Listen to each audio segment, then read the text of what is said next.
So we created a EKS Kubernetes cluster and we deployed application in a EKS Kubernetes cluster. And we are able to access the application using load balancer. So in our Kubernetes cluster, we deployed the application.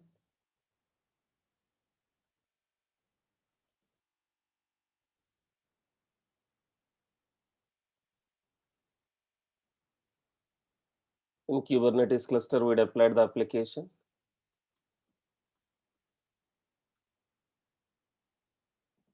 If we see, our application is running, we deployed our application as a Kubernetes deployment. It is having a two replicas, two pod replicas, two pods are running. To access this one, we created a service of type load balancer. To access this one, we created a service of type load balancer. This load balancer is AWS load balancer, external load balancer. If you see, we have a load balancer here. The Kubernetes has created this load balancer. Kubernetes has a permissions. Kubernetes has a access to the AWS. So Kubernetes has created a load balancer. These nodes are reflecting in the load balancer. The listener, the load balancer listener is created. Right? Using this load balancer, we are accessing. Now request is going to load balancer. Now this is what happening. Now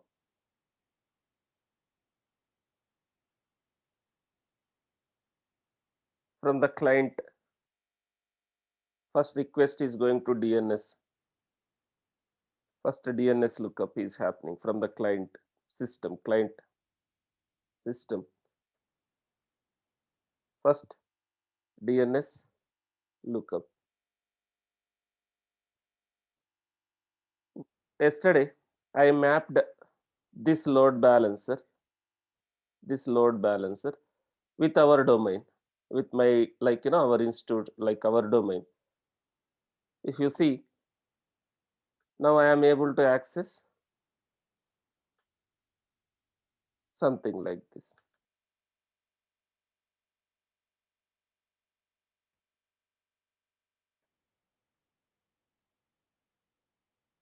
If you have some DNS, guys, am I not audible?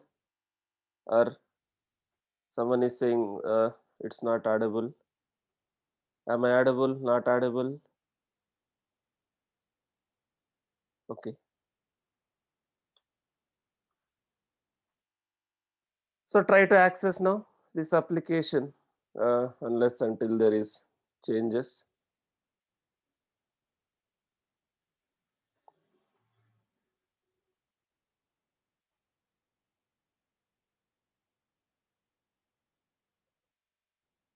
Is the application is accessible for you or it's not accessible?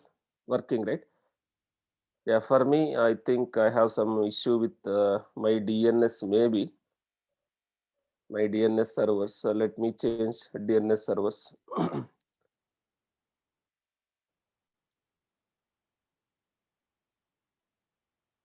I will use Google DNS servers.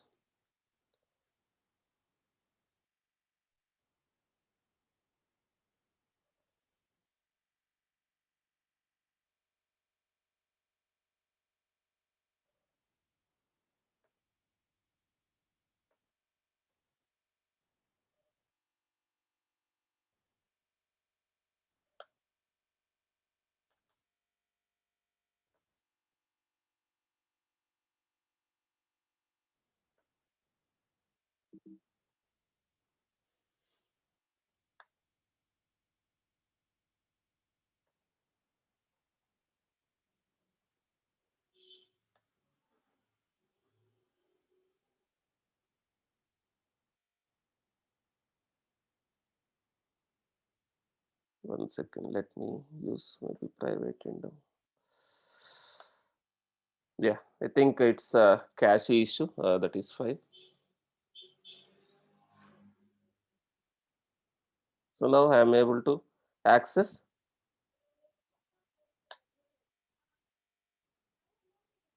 Now request is going to DNS. Request is going to DNS. DNS lookup first from the client.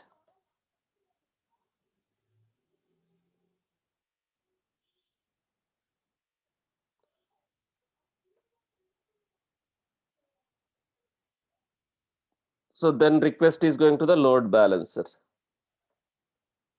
So it is resolving to the IP. So request is going to the load balancer IP. And the port is a default port. We are not accessing any port.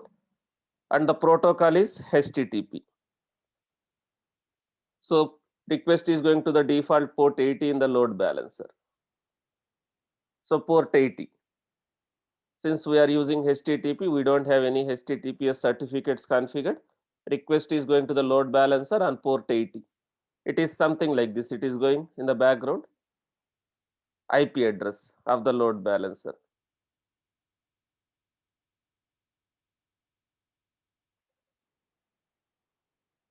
So if you see,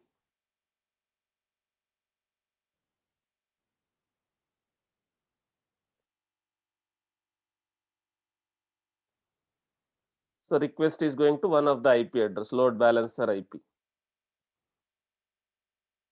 The default port is 80. Then in the load balancer, the load balancer is listening on port 80. Load balancer is listening on port 80 and it is forwarding the traffic to this port 31529. So it is forwarding the traffic on this port. To which machines it's forwarding on this port? If you see, it's forwarding the traffic to these two machines. These two machines are basically your our Kubernetes machines. So this load balancer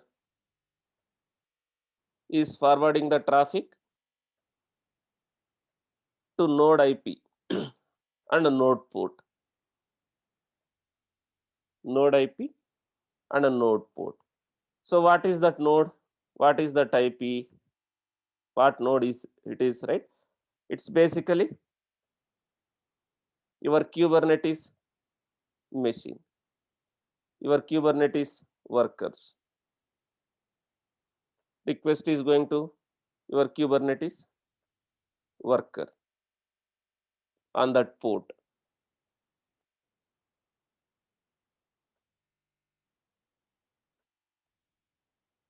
Your node IP and this node port.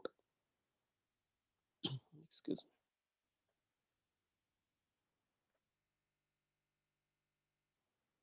From load balancer, it is routing the traffic to this node IP and node port. So here, then it will kube proxy service, right?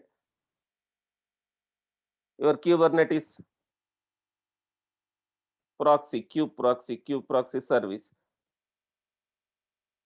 Then service to the pod. Service to the pod. So this is how request is routed to the Kubernetes pod where our application is running. This is how request is going now. From end user, DNS lookup first, then request goes to the load balancer. Load balancer is routing the traffic to Kubernetes machines on node IP and node port. Then each node will listen on this port, node port, right? So the kube proxy will route the traffic to appropriate pods.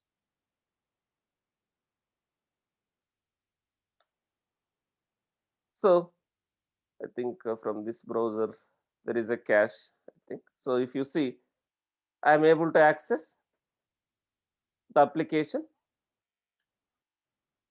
using this load, DNS name. Now, Let's assume I have another application to deploy. I have another application. I have another application to be deployed. Let me close and clear the cache. I will open new window.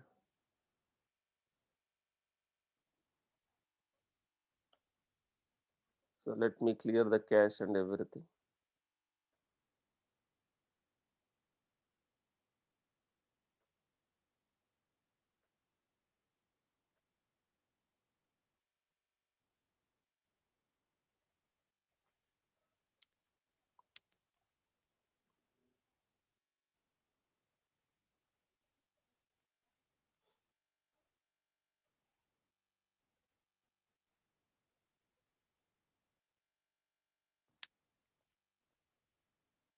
So now let's try to see. Yeah. Now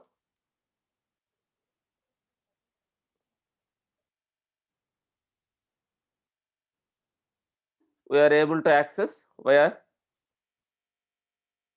domain. Now let's assume you have another application deployed in a Kubernetes cluster. You want to access that one also.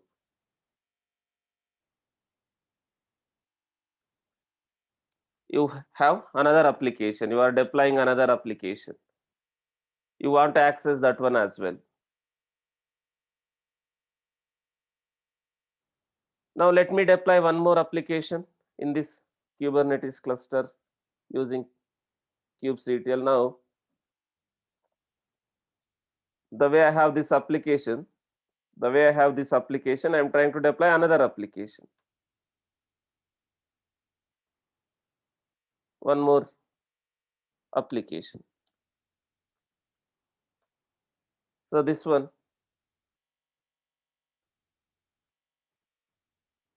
another image.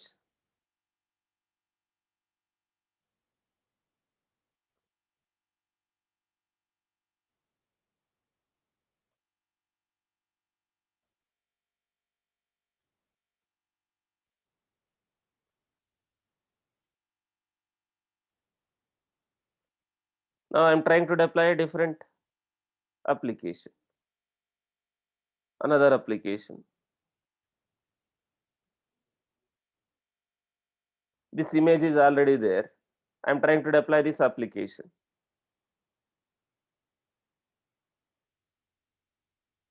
For this application also I want to access outside. This application also I want to access outside. So now I am trying to create again service for this. I am again trying to create a service for this. Now the question here is, when I am creating a service of type load balancer, right? Will it create a new load balancer, or can we achieve with single load balancer, can we access multiple services, Kubernetes services, which are running in the background, right? So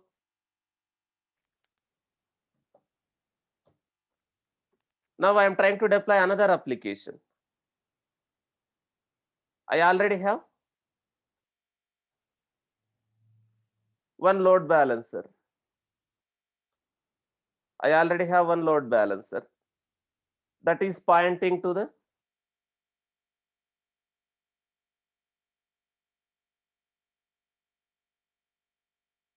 different application.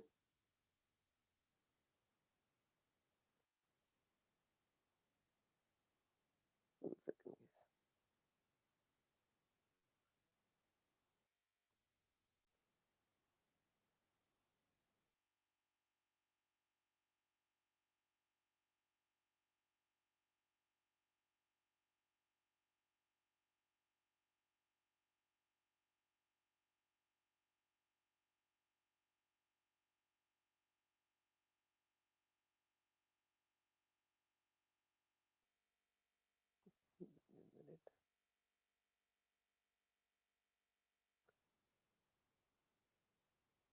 So now I already have a load balancer, external load balancer that is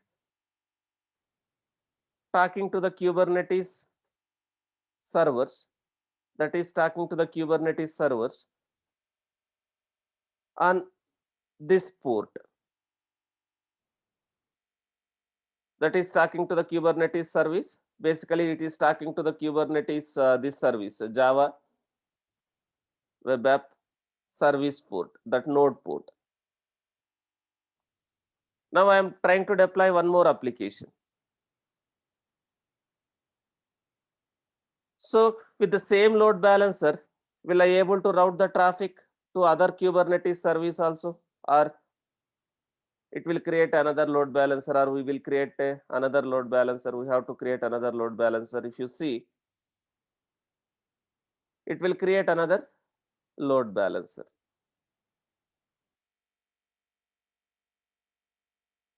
I am trying to deploy this application.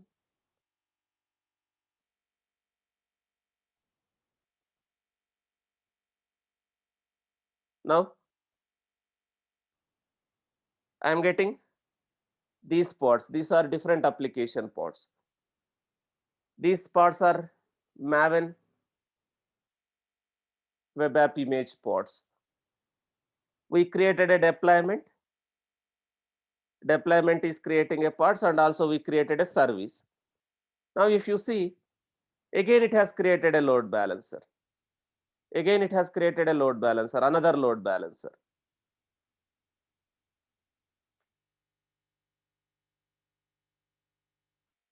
So this service is of type load balancer. This is the node port. When I access using this load balancer, request goes to workers on this port.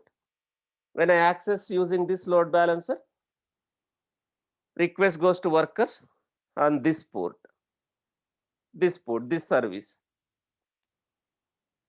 So now I got another load balancer. If I want to access this application,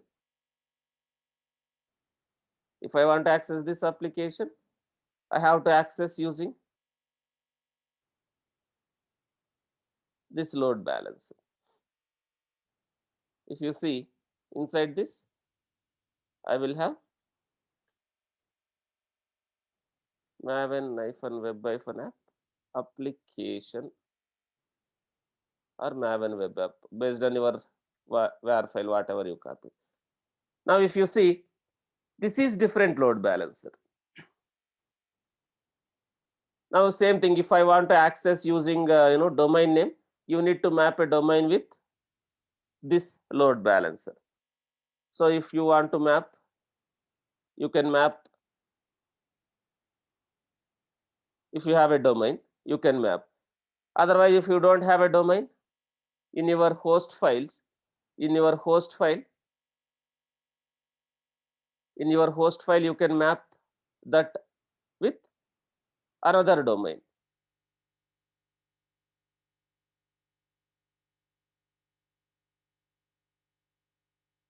So now if you see, again, like I am trying to map a domain, subdomain, I am creating a record. Now Maven web app subdomain, Maven web app.mithuntechdevops.co.in. I am pointing this to, select this one, alias to application and classic load balancer, select your region. I am pointing to that load balancer, A75, this one. I am pointing to this one. Now, if I access something like this,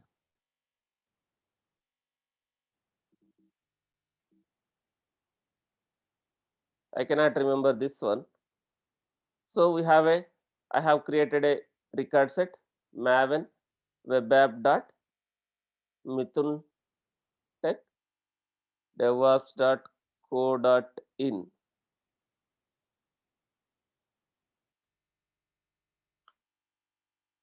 So request is going to DNS to the load balancer. It is different load balancer. So now if you access something like this, it is going to a different application.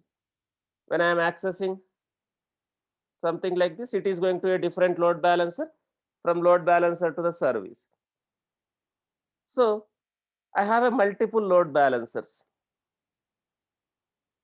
In microservice world, in microservices world, you may have a lot of microservices deployed. You have a lot of microservices deployed. For each microservice, if you want to access outside, we need to create a service. But load balancers are costly. Can't I have a Can't we use single load balancer to achieve, to route the traffic to multiple Kubernetes services? Can't we use single load balancer to route the traffic to multiple Kubernetes services? So load balancers are costly. We should not create a multiple load balancers for each Kubernetes service. Can't I achieve routing for multiple Kubernetes services with single load balancer? So that is where Ingress comes into picture. That is where Ingress comes into picture. So Ingress is again, there are two concepts: Ingress controller and Ingress resource. Ingress controller and Ingress resource.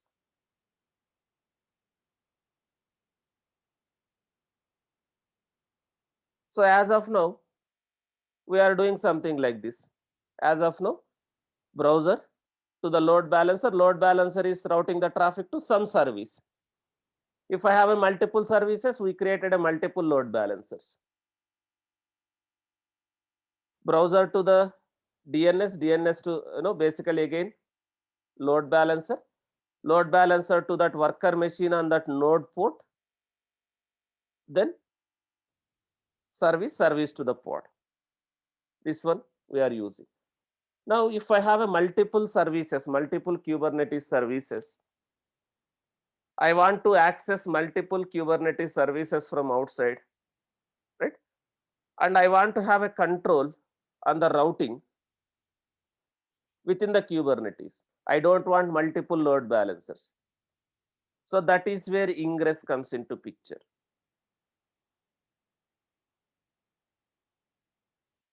That is where Ingress comes into picture.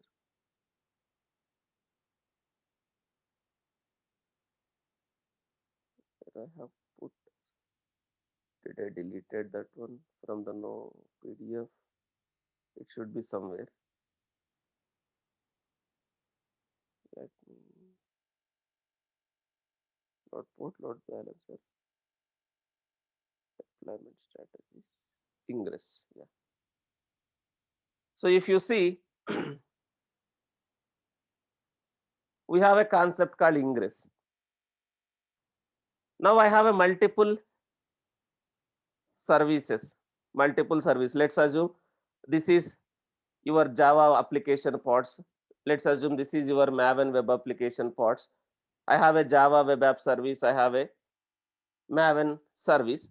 I don't want multiple load balancers. I don't want multiple load balancers to access this service and this service. With single load balancer, with the help of Kubernetes Ingress, with the help of Kubernetes Ingress,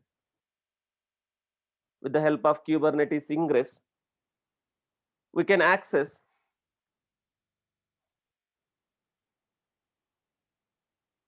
multiple services from outside with single load balancer. So Kubernetes Ingress, there are two things: Ingress controller and Ingress resource. So from load balancer, we are not talking to our actual services. We are talking to the Ingress. If I use Ingress, request goes to Ingress controller. Ingress controller is nothing but some pods, Ingress pods. This Ingress pods will decide the routing, where to route. This Ingress controller is nothing but some pods. So from load balancer, request goes to the Ingress pods. These Ingress pods will use ingress rules, whatever rules we are going to define, routing rules. Based on the routing rules, it will route the traffic to this one or this one, like multiple services. Ingress can route the traffic to multiple services. So Kubernetes Ingress is one object. Using that, we can add rules for routing traffic. Ingress resource is like one object. Ingress resource is one Kubernetes object, using which we can add rules. What rules? Routing rules. Rules for routing traffic from external sources to the services inside Kubernetes cluster. There are two things: Kubernetes Ingress and Kubernetes Ingress controller. Excuse me. Kubernetes Ingress and Kubernetes Ingress controller. So Kubernetes Ingress is basically a proxy rules, routing rules. And Ingress controller is basically a pod. Ingress controller is basically a pod. Yes, which we are going to deploy in the Kubernetes cluster. So Kubernetes Ingress controller is nothing but a load balancing software, which we are going to deploy. Guys, when we discussed AWS load balancer, we discussed there are two types of load balancer. What are those? We discussed like load balancing layers, layer 4 load balancer and layer 7 load balancer. Now Ingress is nothing but a layer. Ingress controller is nothing but a layer 7 load balancer. Again, it is internal load balancer. Ingress is nothing but a layer 7 load balancer. This Ingress controller, whatever we are deploying, we are going to deploy here. It is a layer 7 load balancer. What can we do in layer 7 load balancer? What type of routing we can do in the layer 7 load balancer? What type of routing we can do? Do we able to do host based routing or path based routing? Can I able do host based or path based routing? Layer 7.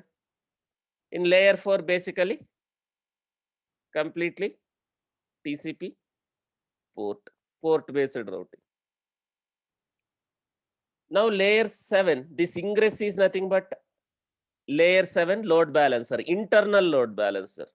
It will route the traffic to Kubernetes services based on the host, based on the path to which Kubernetes service you want to route. So we can route the traffic to multiple Kubernetes services from outside, right? To multiple Kubernetes services with the help of Ingress controller and Ingress resource. Ingress controller is nothing but a one Kubernetes pod. You are deploying a Kubernetes pods using some Ingress controllers. And we are going to define the rules, Ingress rules, that we call it as a Ingress resource. External load balancer will talk to Ingress pods. Ingress pods will use these rules, whatever rules we define. Like if request is coming for this host, route the traffic to this service. Path-based routing or host-based routing, we can define in the Ingress resource. So with single load balancer, we can route the traffic to the multiple Kubernetes services. Where do you have a control, routing control? Do you have a routing control on the external load balancer or within your Kubernetes cluster? If I use Ingress, where are we defining a routing rules for your Kubernetes services? Are we defining routing rules in the external load balancer or within the Kubernetes cluster? Where are we defining, like, if I'm accessing so and so path, route the traffic to this service. When I'm accessing so and so path, route the traffic to this service within the Kubernetes cluster. This load balancer will blindly send the traffic to ingress controller pods. This will blindly send the traffic to this ingress pods. This is where it will decide to which Kubernetes service it has to route the traffic. So I need to deploy a ingress controller. So there are a lot of ingress controllers available for Kubernetes. Like, I am going to demonstrate using Nginx ingress controller. Like, there are a lot of ingress controllers, which means lot of softwares, lot of people support ingress for a Kubernetes. I am using Nginx ingress controller, right? Similarly, like Nginx ingress controller, you have a HA proxy, you have a Terrafic, right? You have a Istio, you have a Contour. These are ingress controllers we can use to do this kind of a routing, path-based routing, host-based routing within the Kubernetes cluster. So there are two things. First, I have to have a ingress controller deployed. Then I have to define a rule to route the traffic within Kubernetes cluster. Now, if I use ingress, do I need to create these services of type load balancer, or can I route with the cluster IP itself? Suppose if I deploy ingress controller, do I need to create a service of type load balancer for my Kubernetes services, or can I route the traffic with the help of cluster IP itself?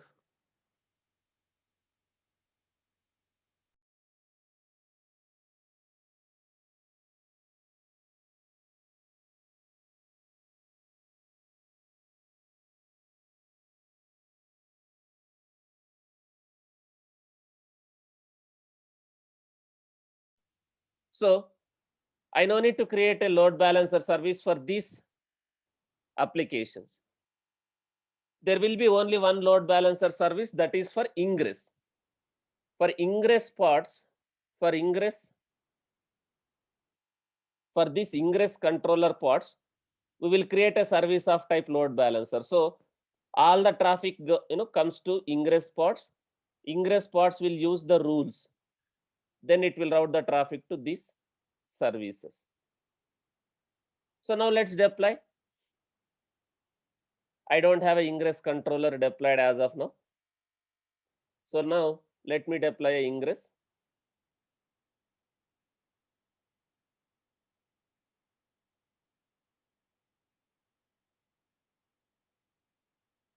So let's deploy ingress controller first. So ingress controller is nothing but one software like Nginx, HA proxy. So to make your life easy, what I have done, I have maintained all the YMLs which are required to deploy a ingress controller in our GitHub. This is our GitHub, right? So as I told, ingress is basically a HTTP load balancer for applications running on a Kubernetes, right? Ingress supports host-based routing and path-based routing. Ingress controller is nothing but a load balancer. Ingress resource is nothing but a rules for that controller. So what we are going to do now, we are going to deploy ingress controller. If you see, I have some YMLs file maintained here. Now let me show.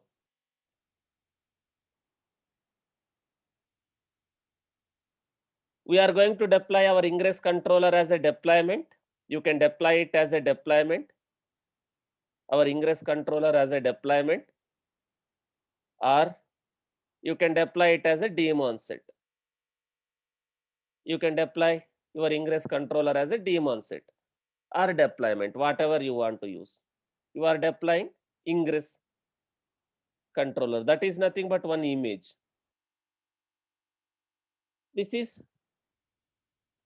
not our own image. This is ingress image. This is created by Nginx. We are deploying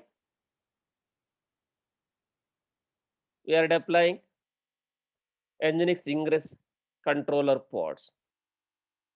You can deploy using daemon set or you can deploy using deployment, whatever you want to use. Right? Then if you see,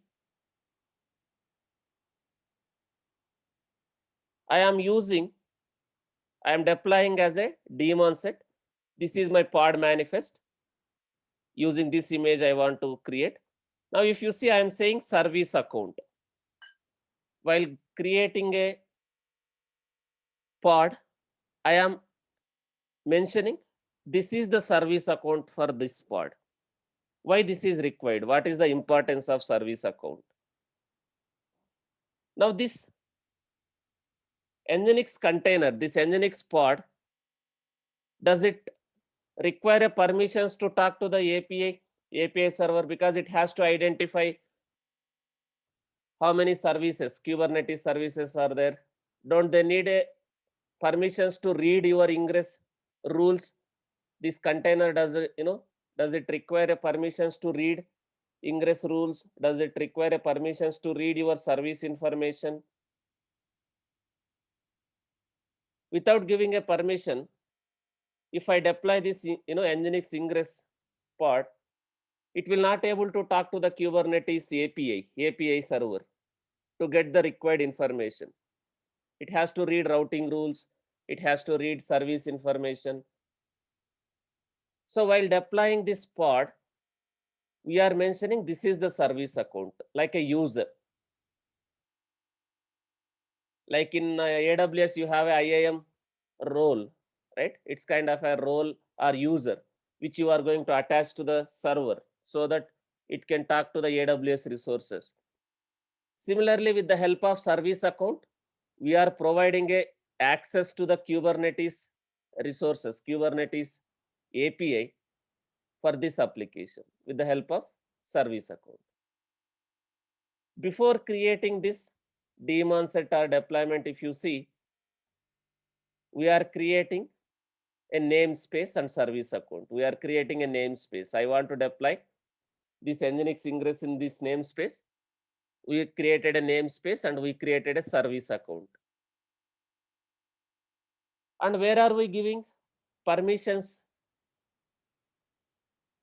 the access to this service account? We are creating a role. We are creating a role, cluster role, and we are binding that role with service account using this one. If you see, we are linking service account with role here. We created a service account, we created a role. We are attaching this role to this service account with the help of this. If you see, I am creating a role, Kubernetes role, RBAC, role-based access control. Now, if you see, for these resources, I am giving a permissions, get, list, watch. For service endpoints, get, list, watch, right? For secrets also, I am giving get, list, watch. Config maps, it can get, list, watch, update and create. It can read the pod information, right? All the required, I am giving some permissions related to networking like ingress. It can read ingress rules, whatever we are going to define, list, watch, get. All the permissions we are giving with the help of, we created a role. In this role, we are defining what permissions you are giving for this role. That role is linked with service account here. So this service account we are using with our pod, our Ingress pod. When we are deploying as a daemon set or deployment,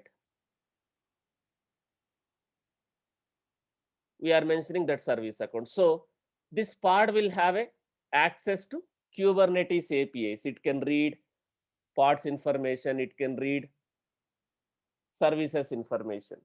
Kubernetes access, Kubernetes resources. We are providing a access to the Kubernetes resources for this application. So we have all these YAMLs in our GitHub. So you follow these instructions. Clone this YAMLs into the server where you have a kubectl, wherever you have a kubectl configured. Clone this YAML files into the server where you have a kubectl configured. What is kubectl? Do I need to clone this to master or workers? I am saying clone this to a server where you have a kubectl. What is kubectl?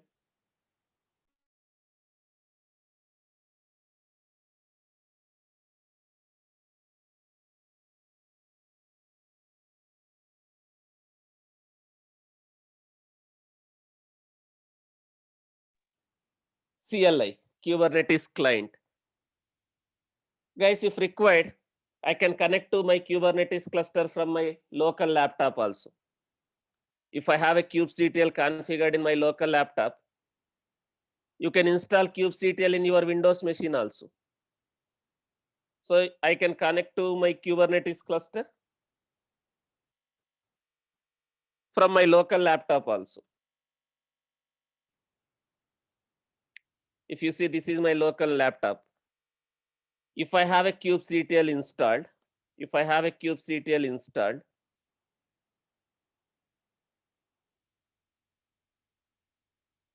if I have a kubectl installed in my laptop, and if I have configured that kubeconfig file in my system, I will be able to access. I will be able to access, right? Wherever you have a kubectl installed, you can clone that one, right? So if you want to install kubectl in your Windows laptop, you can install.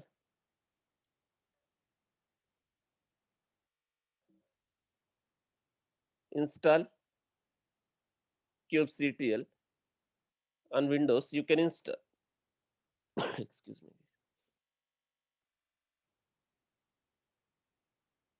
If you see, if you want to install on Windows, you can download and install on Windows. On Windows, you can download this exe file.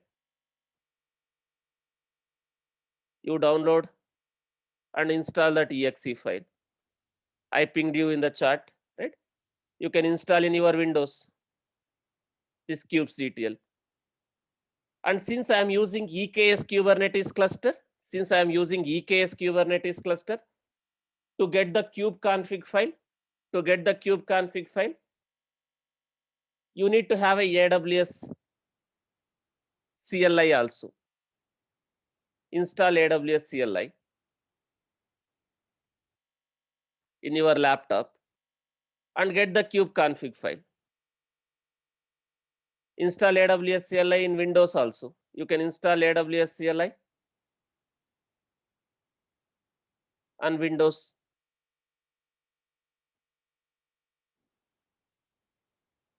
You install AWS CLI on Windows, right? Using this.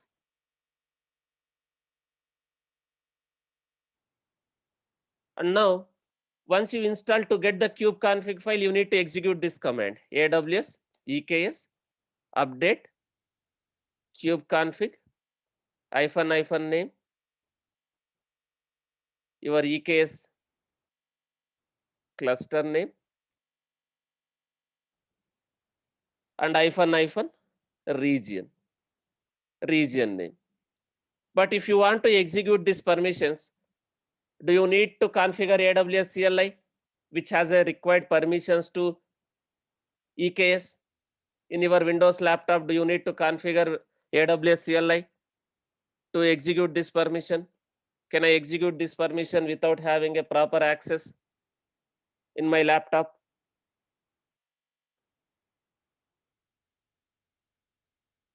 Now, right, you installed AWS CLI, you installed kubectl. To get the kube config file from EKS, you need to execute this command. Can I execute this command in my laptop without configuring CLI, which has a required access? Can I execute? Will I able to get the kube config file? Now let me show you guys here itself. I have a kubectl installed. I have a AWS CLI installed in my laptop. This is my laptop.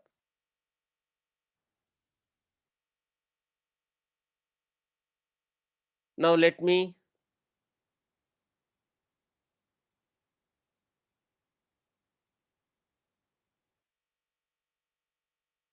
think AWS is already configured in my system. So let me remove. It will maintain the credentials in .aws folder. Let me remove that. Now I cannot execute.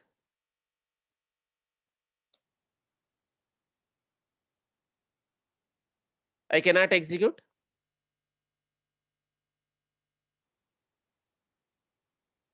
this one, right? Because I don't have a access. I don't have a access. I think still somewhere. Let me remove everything. .aws folder. Now, if you see, I don't have a AWS CLI configured. I have a AWS CLI, but I have not configured. Now, if I want to execute how many clusters are there, if I want to get my EKS file, that kube config file, I need to execute this AWS EKS update kube config if it is version 2 -name EKS demo -region AP South 1. I don't have a AWS CLI configured. Now, if I configure with a normal user instead of root user, if I don't have access to the EKS, I will not again able to execute this one. Again, I will not be able to execute this one. If you want to configure, for now, I am configuring with root credentials, guys. I am trying to configure now with root credentials. Later, I will show as a normal user, how can we connect when I go for a RBAC. Now,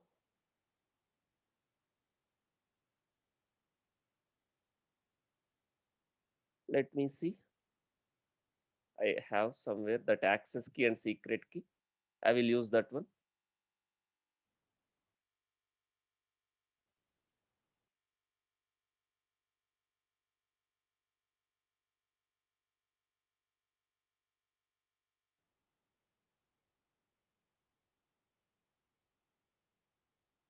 I think I have here. Let me use from here.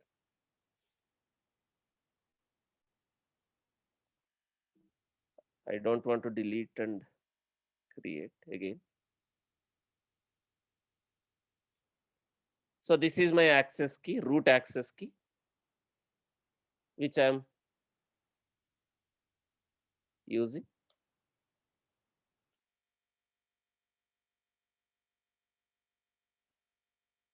Secret key. Region, default region, I am saying AP South 1, preferred format JSON. Now I configured my AWS CLI with the root. Now, am I able to execute these AWS commands? Do I have permissions? Because I'm using root account, admin credentials, right? Root credentials. So I will be having all the permissions. Now, as of now,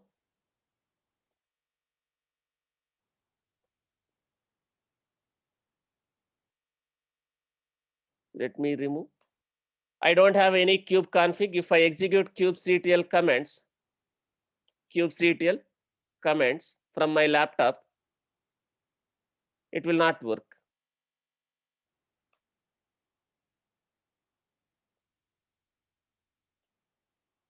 So if you see, it will not work. Now, I need to have that kubeconfig file. Since I am using EKS cluster, we don't have a master. I am trying to get a kubeconfig file using this command. Now, if you see, the kubeconfig file is generated now. This is my kubeconfig file. Now, I am connecting to that Kubernetes cluster also using IAM user. I need to install one more software.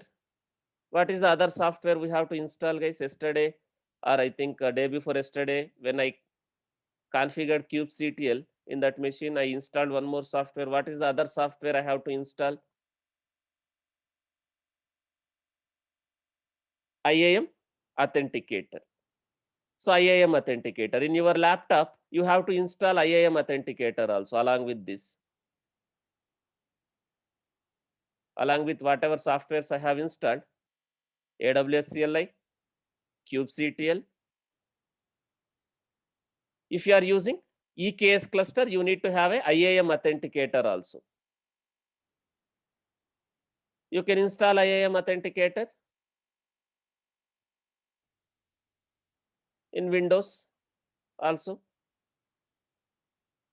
You install in your laptop, in Windows, on Mac, this is on Linux, this is on Windows.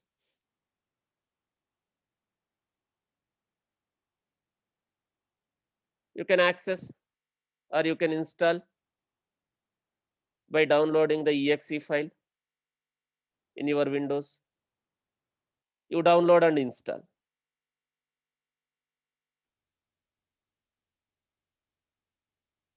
using this one. Now I already configured my AWS CLI. I generated a kubeconfig file. Now,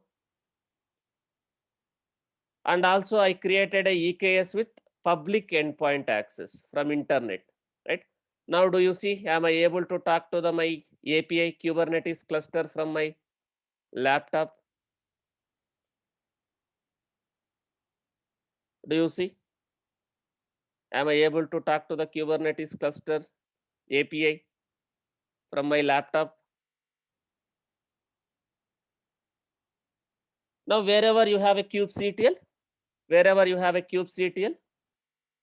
you can clone this one to deploy the application. From my laptop also, I can deploy that Nginx Ingress because I have an access.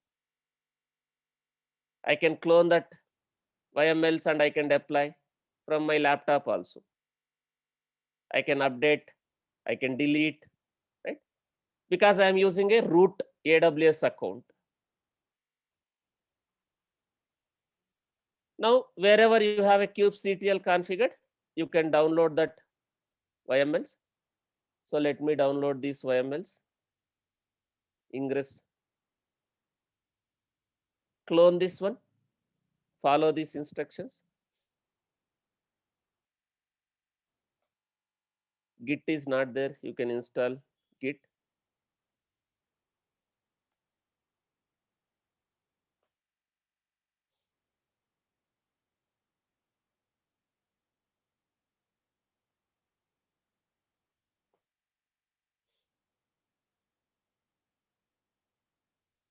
Git is not there. You install Git and clone that.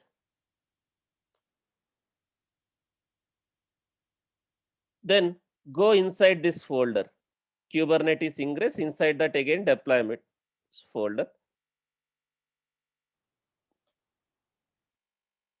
and create a namespace and service account first, because in that namespace we are going to deploy this Ingress related application. Guys, what is namespace? What is Kubernetes namespace? Why we are using Kubernetes namespace? What is the use of namespace concept? We can isolate our applications within a Kubernetes cluster using namespaces. Now, all the Kubernetes related parts are running in kube system namespace. So I am creating a Ingress namespace to deploy the Ingress related objects. We can isolate our applications, like namespace is like a cluster within the cluster. You can isolate. So we are creating a namespace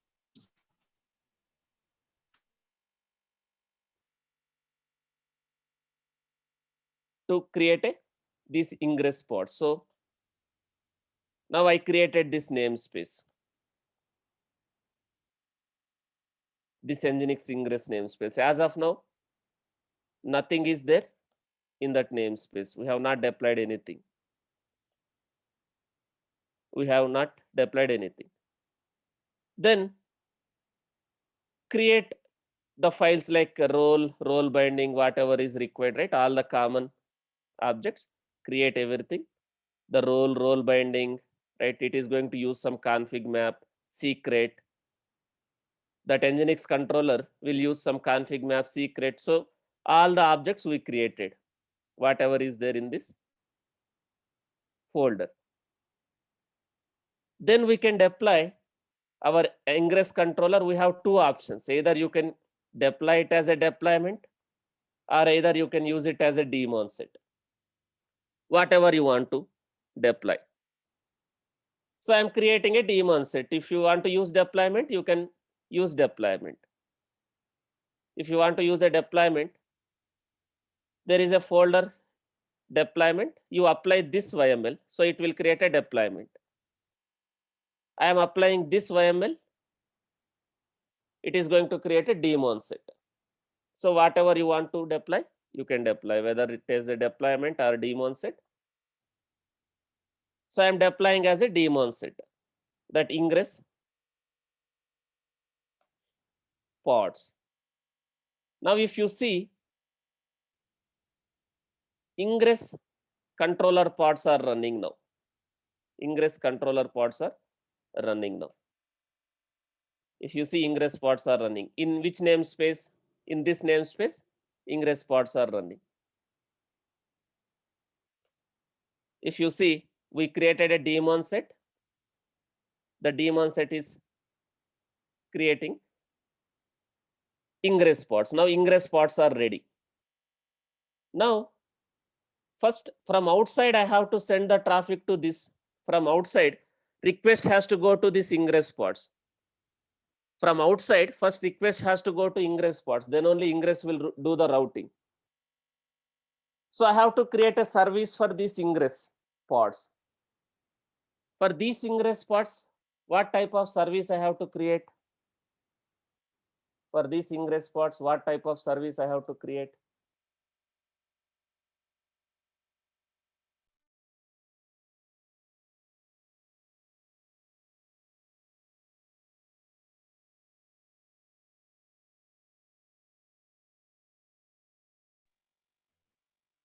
Outside traffic has to go to the Ingress first. Outside traffic first has to go to the Ingress, right? So if I create a cluster IP, request will not go to, will not able to access that Ingress outside, right? So Ingress controller is entry point for all our request in a Kubernetes, Kubernetes cluster. All the external traffic will reach Ingress. So I have to create a load balancer for Ingress pods. Load balancer service.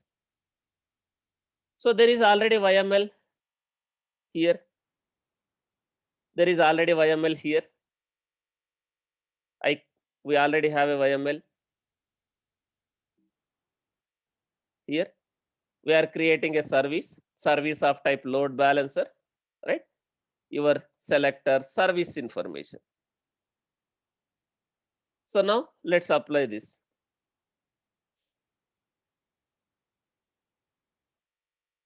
Now we got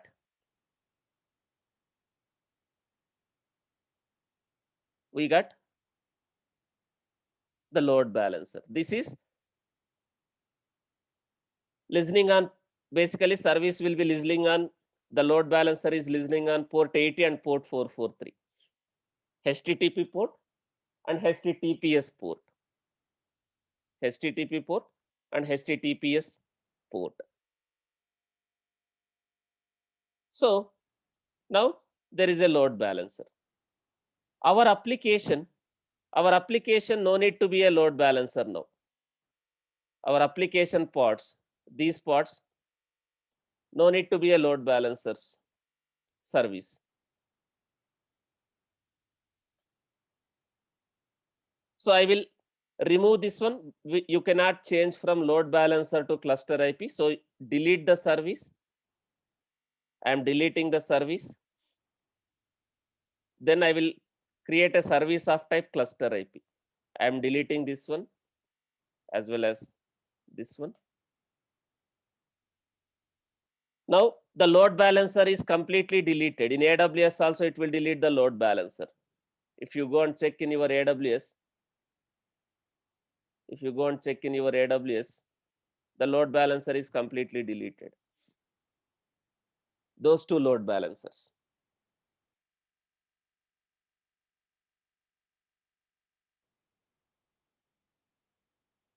Now those two load balancers are deleted. This load balancer is your Ingress load balancer. If you see, this is your, for your Ingress pod, you have created a load balancer. Now, do you guys able to access, guys? What is the problem? Your application, both the applications is not working. What is the problem? Because DNS is pointing to the load balancer. Do you have a load balancer now? DNS is pointing to some load balancer. So do I have a load balancer now? We don't have a load balancer.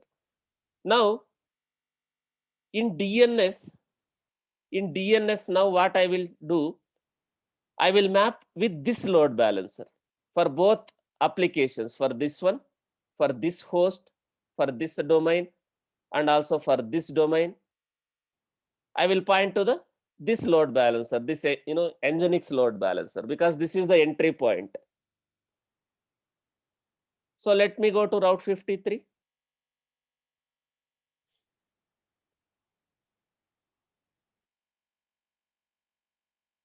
Let me go to Route 53. Guys, if you don't have a domain, you can play with your host file.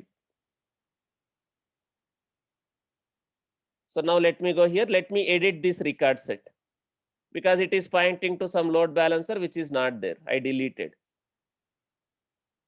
Now both domains will point to same load balancer. I updated this one. Let me update this one also. Edit record set.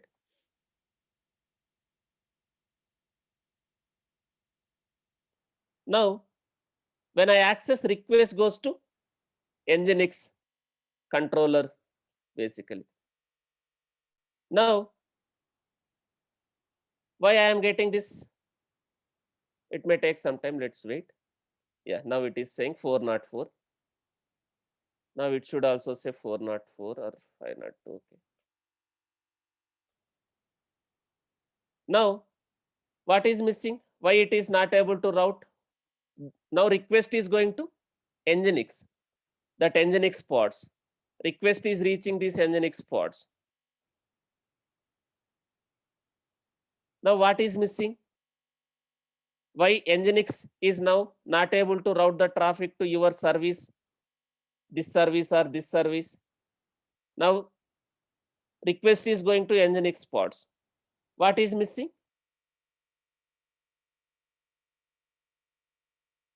What is missing? The rule, the ingress resource, or we call it as a ingress rules.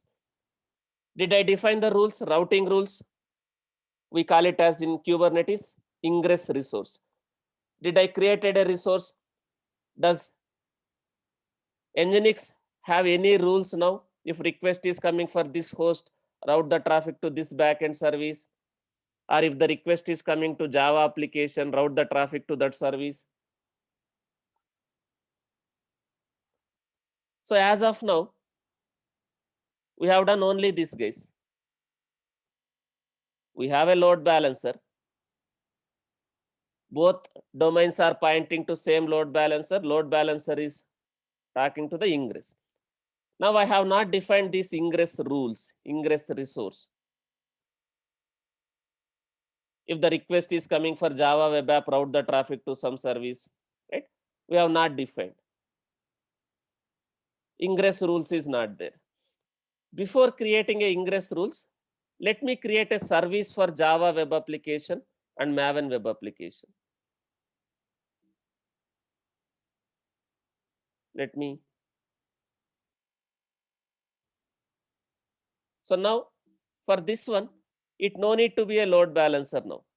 We are not directly accessing this one from outside. Now it can be cluster IP. Now let me apply this.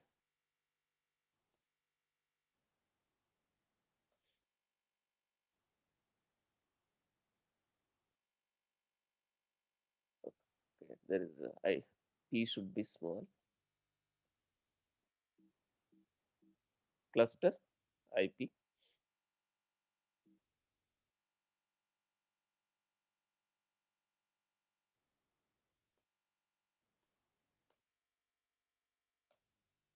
Similarly, let me change this one also. I no need to create a service of type load balancer.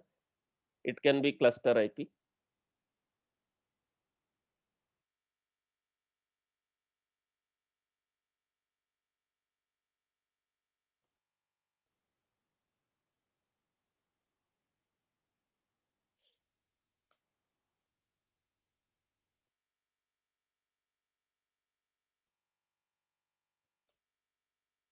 Now, here I have two services, Java web app service, Maven web app service as a cluster IP. Now request is going to load, load balancer. Load balancer is talking to the ingress pods. Now for this ingress, I need to define a rules. If request is coming for this host, we can do two types of routing, guys. As I already told you, there are two types of routing.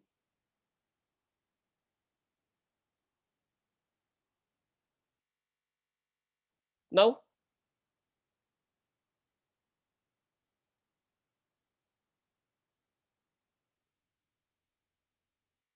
so what type of routing I need to use now, because host is not same. Host name is different. I mean to say host is different. Host is not same. So what type of routing I have to define now? There are two types of routing. Host based routing and path based routing. I need to define an ingress rule based on this. Now host is different. This is different. This is different. What type of routing I have to define? Host based. So I have to define some rule, ingress rule. If host is this, to which Kubernetes service I have to route the traffic? To which Kubernetes service I have to route the traffic if host is this? To this Kubernetes service. Route the traffic to this Kubernetes service. And if host is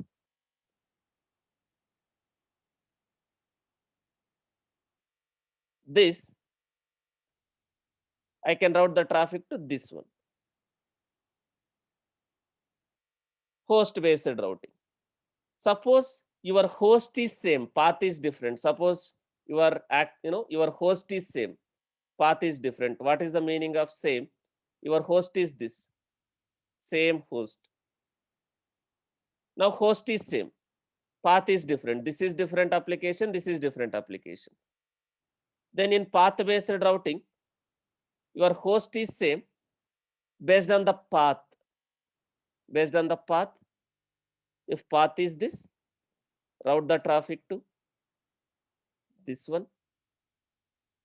If path is this, route the traffic to the other service, this service.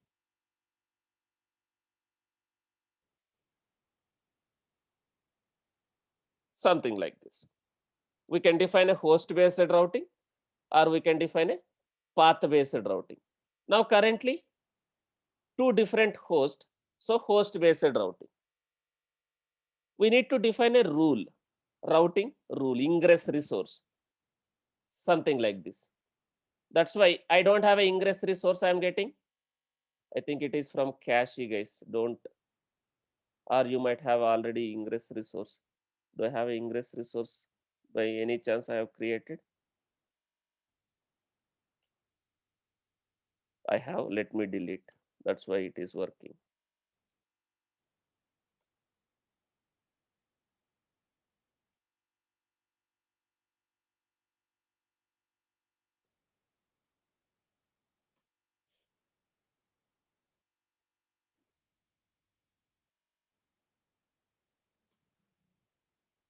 Okay. So now let me show that. As of now, I have not defined any rules, ingress rules.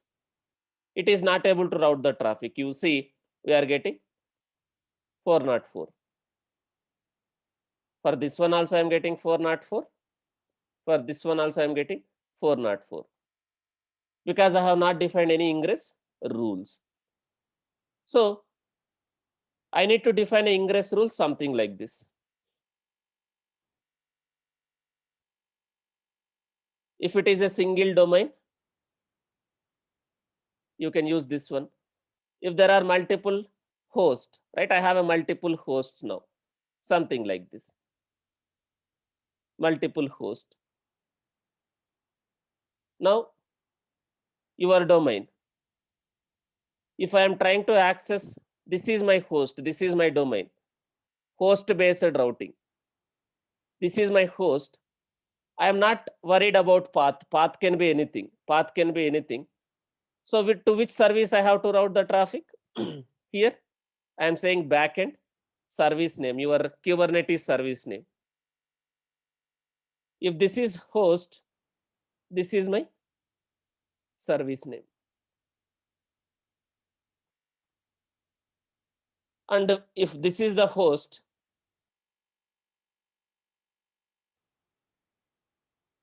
what is the service name? This is the service name. Your Kubernetes service name, guys. Your Kubernetes service name, whatever name you have created.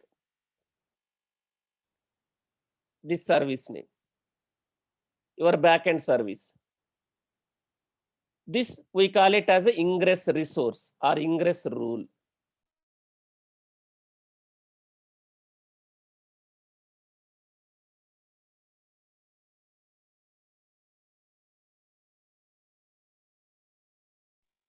So we are creating a one more Kubernetes object. This is also a Kubernetes object, ingress resource or ingress rule. So I am defining my rules here.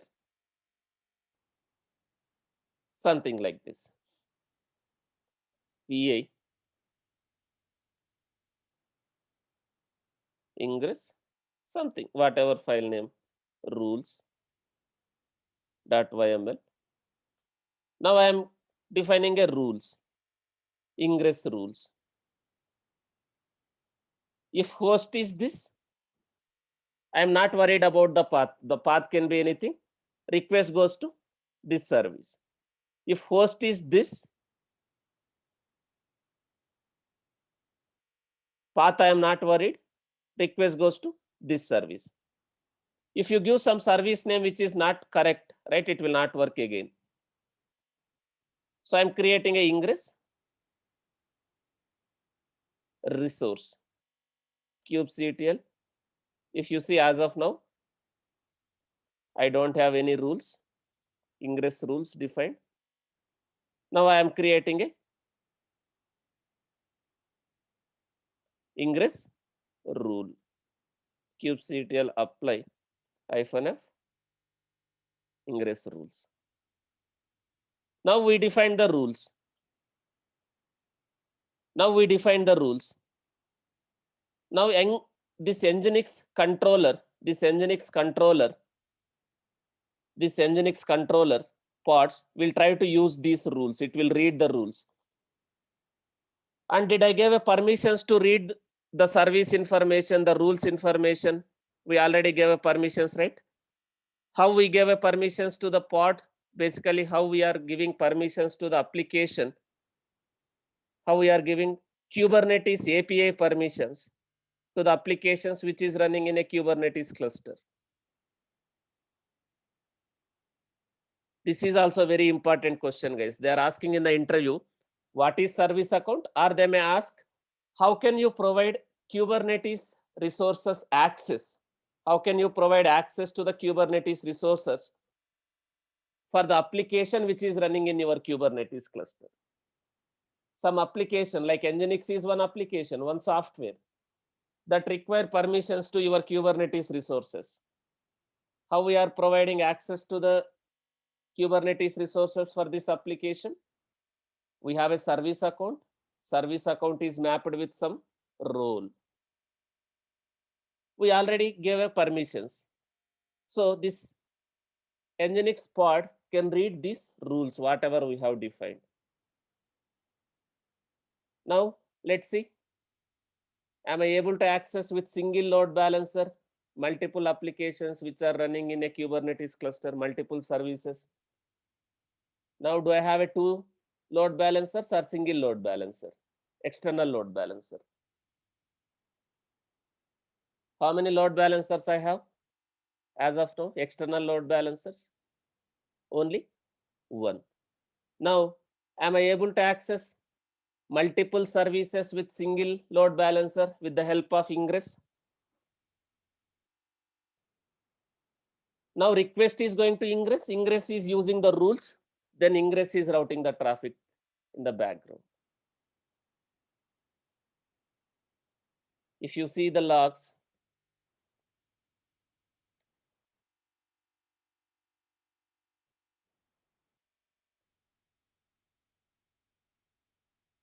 your ingress logs, right? Your ingress pod logs, it will be request is going to these pods.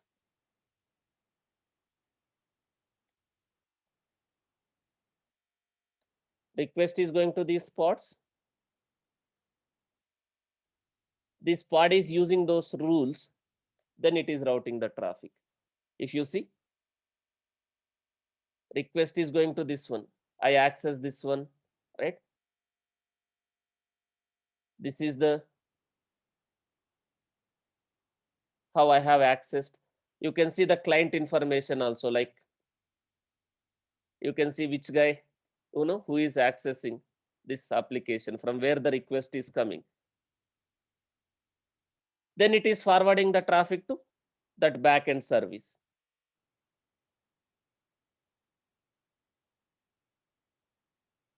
With the help of ingress, we can route the traffic to multiple services.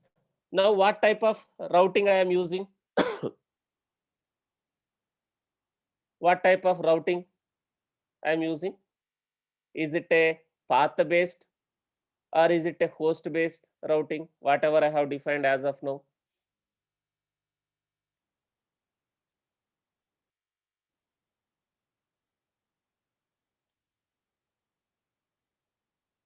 I am not worried about the path because host is different. Now, if I have a same host, multiple path, different path, I can use path-based routing also. Let me do this way, path-based routing.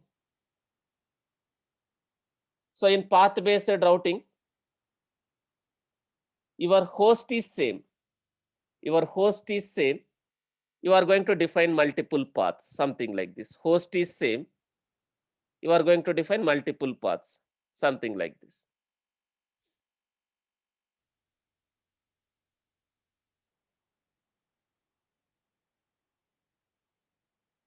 You are going to define something like this. VI. Your host is same.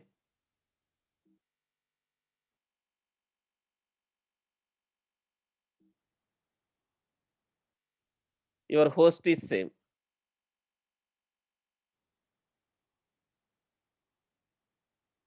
Now let me, maybe I can say something like this. My host name is this, mithuntechdevops.co.in, right? Path. Here I need to define the paths, right? Something like this. Path and a backend, path and backend. So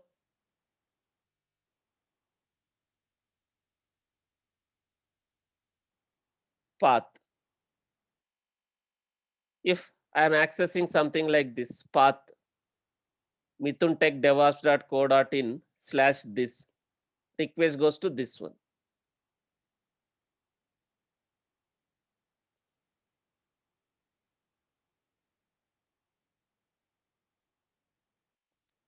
Slash Java hyphen web hyphen app, request goes to this one. Now with this, I will map my load balancer in my DNS. Let me go to here. Let me create a record set, or let me edit.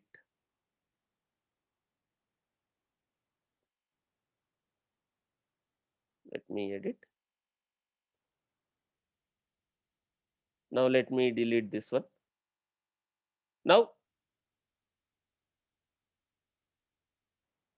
Now host name is same. Host name is same. Based on the path, we are trying to route the traffic. So first let me apply this one. kubectl apply.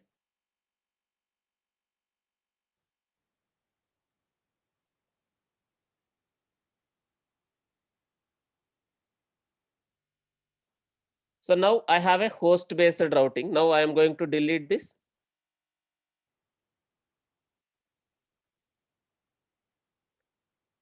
Then I will apply the path based one.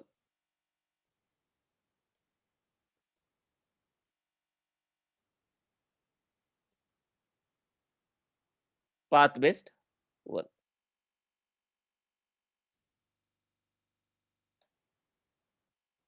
Line number 12, there is an issue.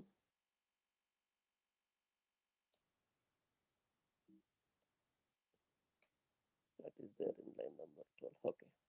So the indentation is not proper.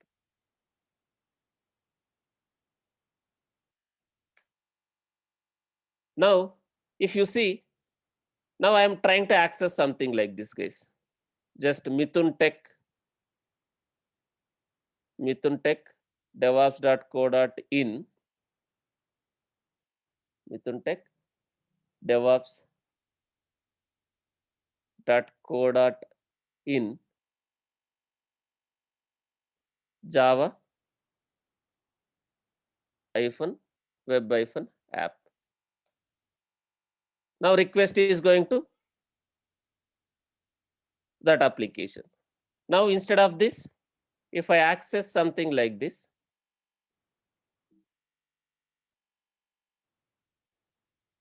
maven hyphen web hyphen app, this is my path. Request is going to this one. So now what type of routing we are doing?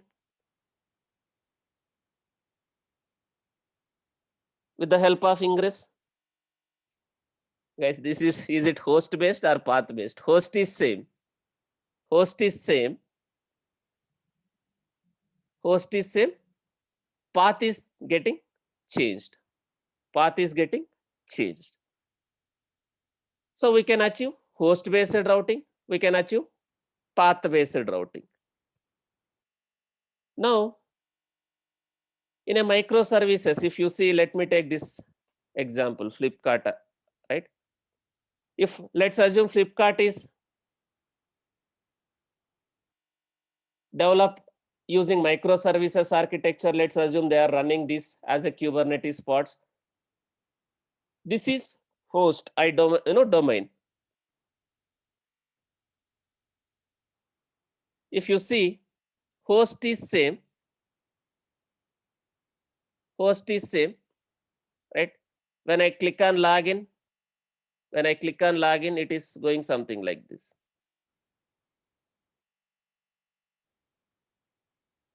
Suppose let's assume Flipkart is running, Flipkart also developed using microservice architecture and they're running these applications, these microservices as a pods, right? Host is same, this is path. When I click on login, suppose create account, suppose I don't have account, registration.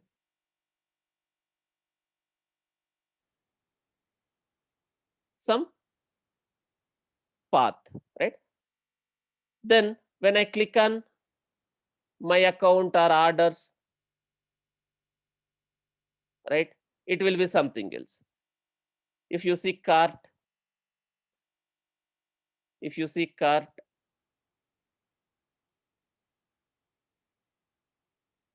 if I inspect,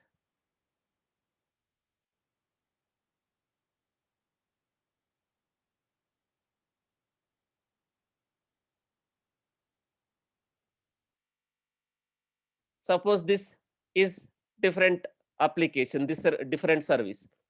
Now what is this, guys? What is this? What is this? Application is same, but if let's assume this Flipkart is not developed using monolithic. Now Flipkart is developed using microservice. Let's assume Flipkart is developed using microservice.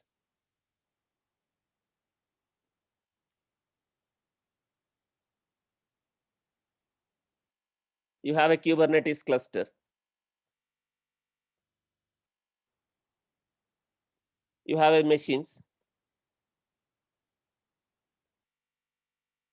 Let's assume you have a login pods, Flipkart login application. This is login pod or pods. And you have this cart, right? Checkout or cart.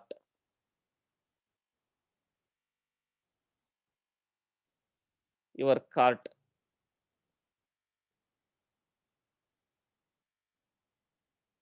Similarly, like you have orders. Similarly, like you have orders, order related. Let's assume they are developed, they deployed using microservice architecture. To access these services, you no need to create a multiple load balancer because all are same application, same host, but different services.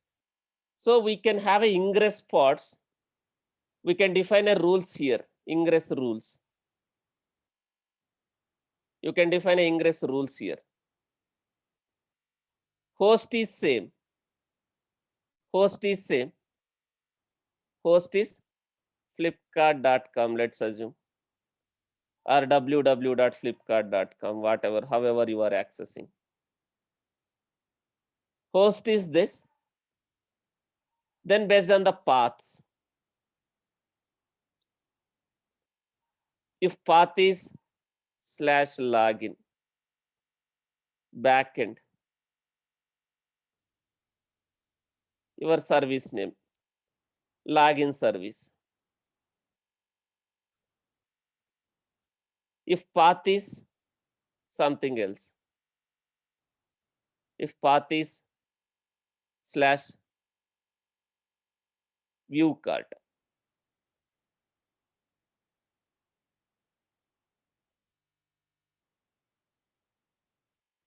Then backend will be this cart service. So you can, when you are accessing from your mobile, right? First request goes to DNS. First request goes to DNS flipkart.com. This will point to some load balancer. If I see ns lookup,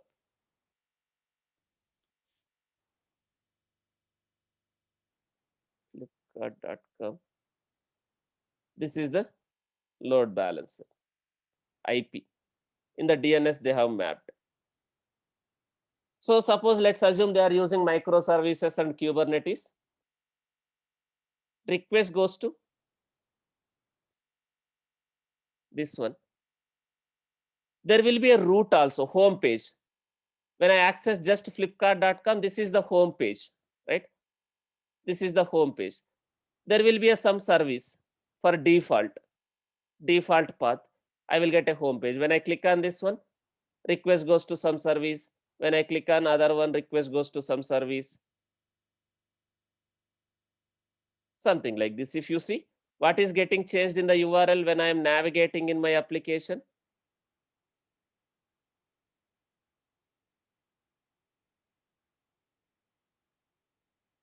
If you see, host is same, path is getting changed.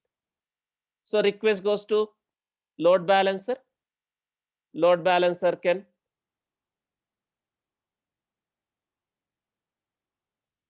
load balancer ns network, basically DNS lookup. Then request goes to load balancer, your external load balancer. This load balancer will talk to the Ingress pod. Ingress pod will use these rules. Ingress pod will use these rules. Then it will route the traffic to the appropriate service based on the host, based on the path. So you don't need to have a multiple load balancers. With the help of Ingress, you can route to the multiple services in a Kubernetes cluster using Ingress. Guys, this is very, very important topic, Kubernetes Ingress. Okay. Now, let me deploy one more application. Let me deploy that Spring Boot application. Let me deploy that Spring Boot application. For Spring Boot application, I need to deploy two. One is front-end application, other one is back-end application. For back-end application, I need to use value. Now, can I use dynamic volume, dynamic storage? Guys, can I use dynamic volumes in this Kubernetes cluster? Or do I need to manually create a PV?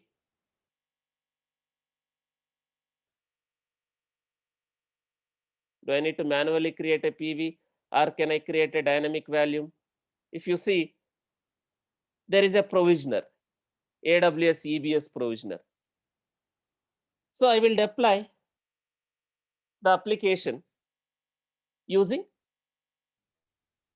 PVC. That PVC, I will mention the storage class. I no need to mention again, this is a default storage class. So PV will create a PV, PVC will create a PV. Now let me deploy that application. I will use YML, whatever I have shared with you. I am going to use a stateful set for a database. Let me see, where is that YML? Here, replica set. Okay.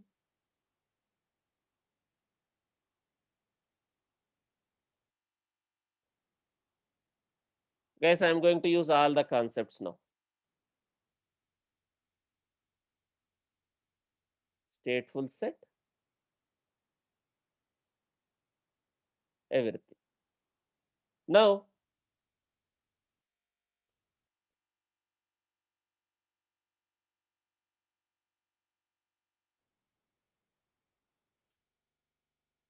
if you see, I no need to create a node port.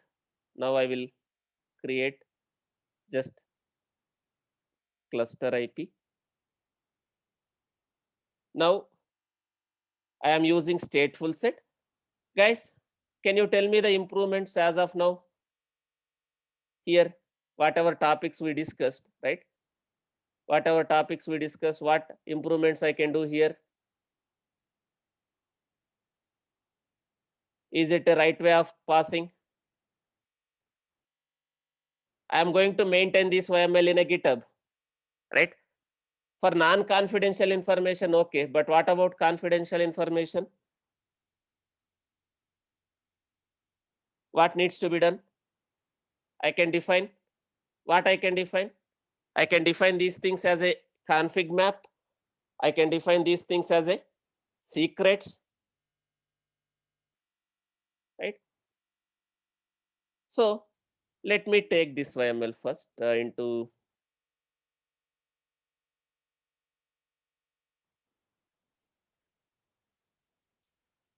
let me take this YML into my editor. Guys, you can use editors like Microsoft Visual Studio, or you can use Notepad++ or Sublime Text, whatever you want to use, so that it will be easy to edit your YMLs. So first let me save this as a YML so that it will show the correct indentation.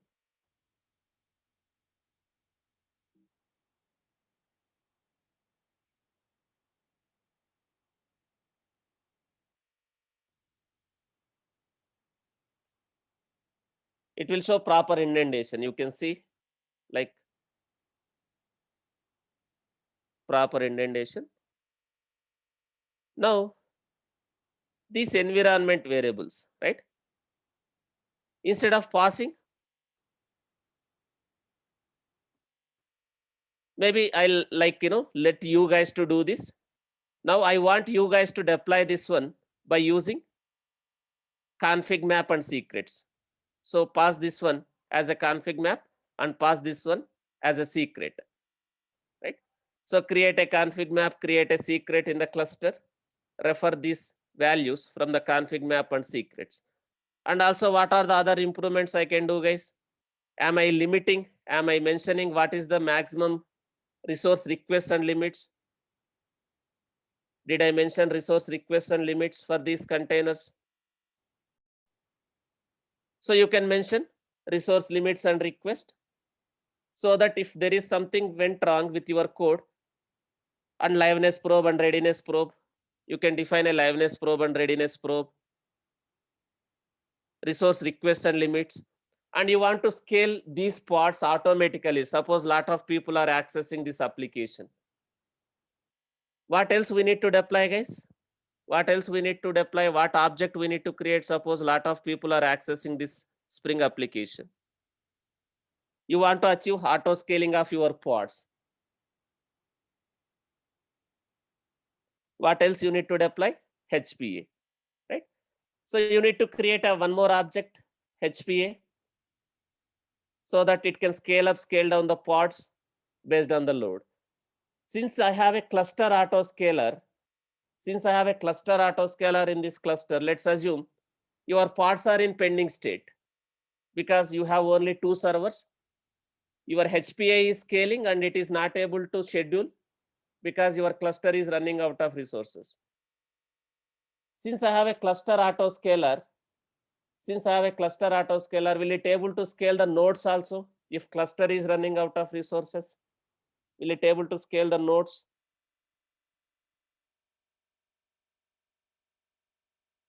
So we are going to leverage all the options, whatever is going to provide provided by Kubernetes to make sure our application is highly available, highly accessible, right? Fault tolerated and scalable. So we are creating a stateful set, right? And I need to create a PV. For stateful set, you no need to create a PVC. So you are mentioning the claim template. So stateful set itself will create a PVC. You no need to again explicitly create a PVC if you are using stateful set.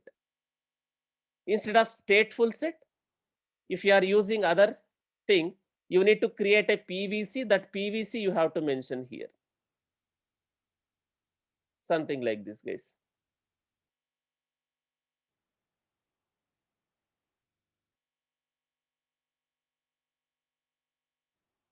If you are not using stateful set, if you are using replica set or something else, right? So if you see here for database, I am using replica set. So if you are creating a replica set, you are saying you are creating a PVC, and you no need to create a PV because PV will be dynamically created by that storage class. PV will be dynamically created by the storage class. So you are creating a PVC and you are using that PVC here. But for a stateful set, it is something like this. You are mentioning claim templates. So it will create a PVC and PV. So now this is my YML. I ask you to improve this one by changing these two config maps and secrets. Okay, try to do that. Now let me apply. Let me apply this one. kubectl apply -f Spring app. Now you see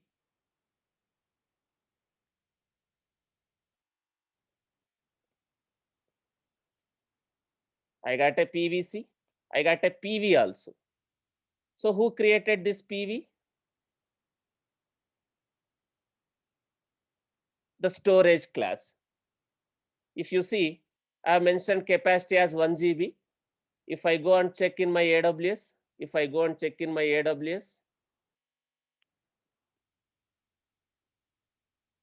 volumes, I got a EBS.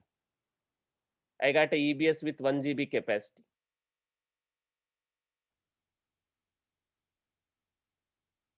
One GB capacity, right? So this EBS is used in the database pod. This EBS is used in the database pod. This one.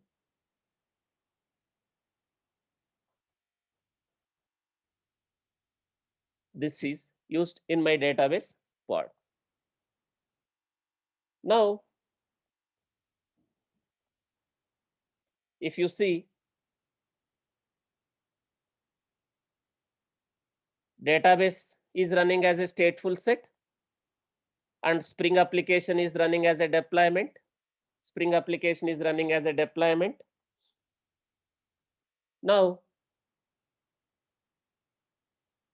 the Spring application also I created a service of type Mongo. Now, what needs to be done to access this also using my domain? Now, I want to do something like this, guys. When I access,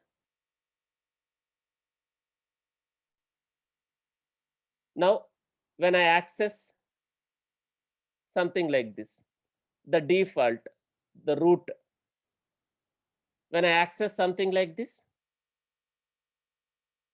root, I want to route the traffic to Spring app. Now what I have to do? When I am accessing something like this, it has to go to this one. This one, when I access just something like this, I have to go to, I have to route the traffic to this one. What needs to be done? What I need to do? Now I have a service, I have a pod. What needs to be defined now?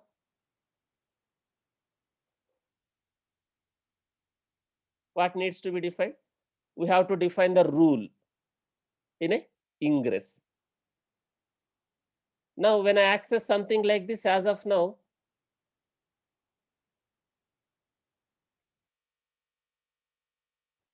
I want to route the traffic to that default. Our Spring application also running on the root context. Our Spring application also running on the root context. So what needs to be done? I will edit my ingress rules. Now, the default backend. For the default, you no need to define a path. You can just say backend. This is default backend. Service name. Service name is Spring app. Service port. Service port is again the default port we used, 80. Service port is 80. Now, if I apply this,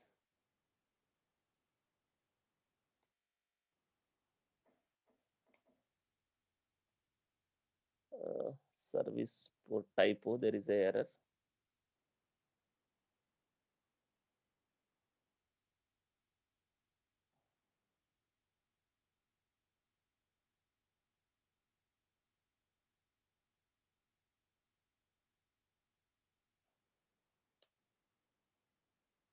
Now, let me access.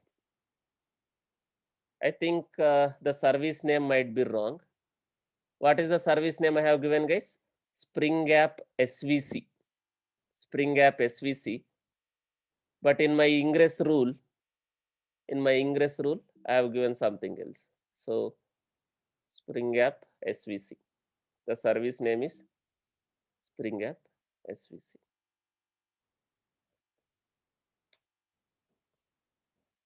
Now, let me access.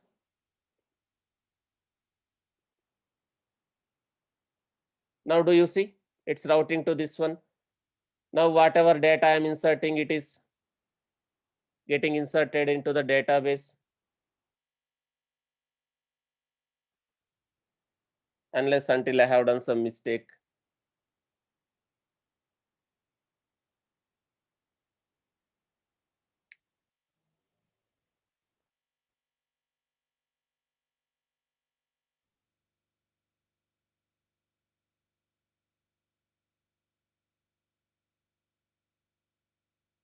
Let me see my YML.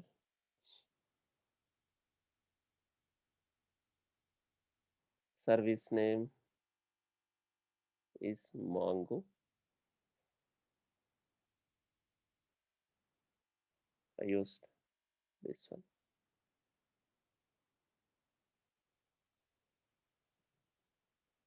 Unknown. Why unknown? What is the problem?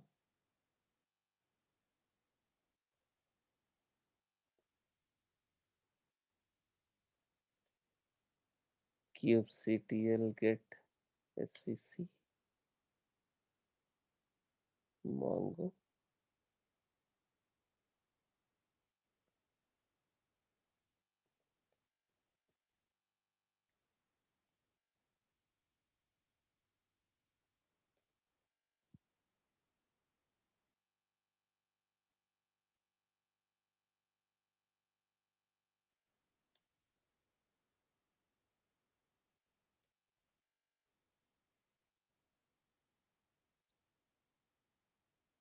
There might be something wrong with the labels or selectors. Okay. So here role, I have given role as Mongo. For database, stateful set. Okay. So if you see, this is the problem, guys. Okay. You got it right. What is the problem? While creating a stateful set, I have given label as app Mongo. In the service, what I have given instead of app, I have given as rule. So let me edit that YML. Let me change.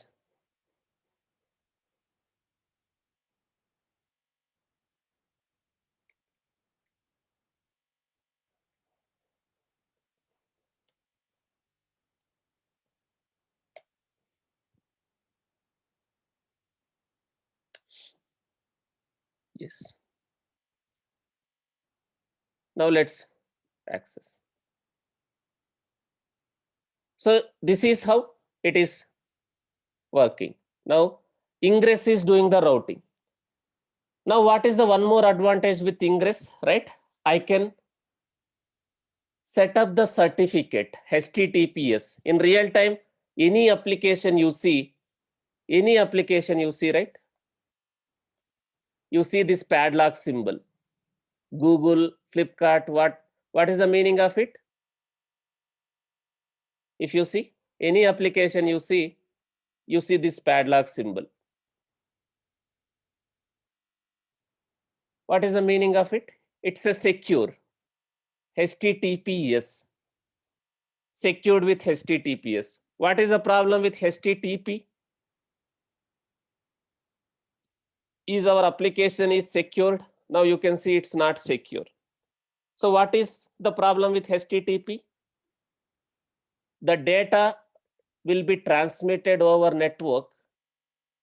If I use HTTPS, the data will be transmitted over network from the client machine, from the end user machine to the application server.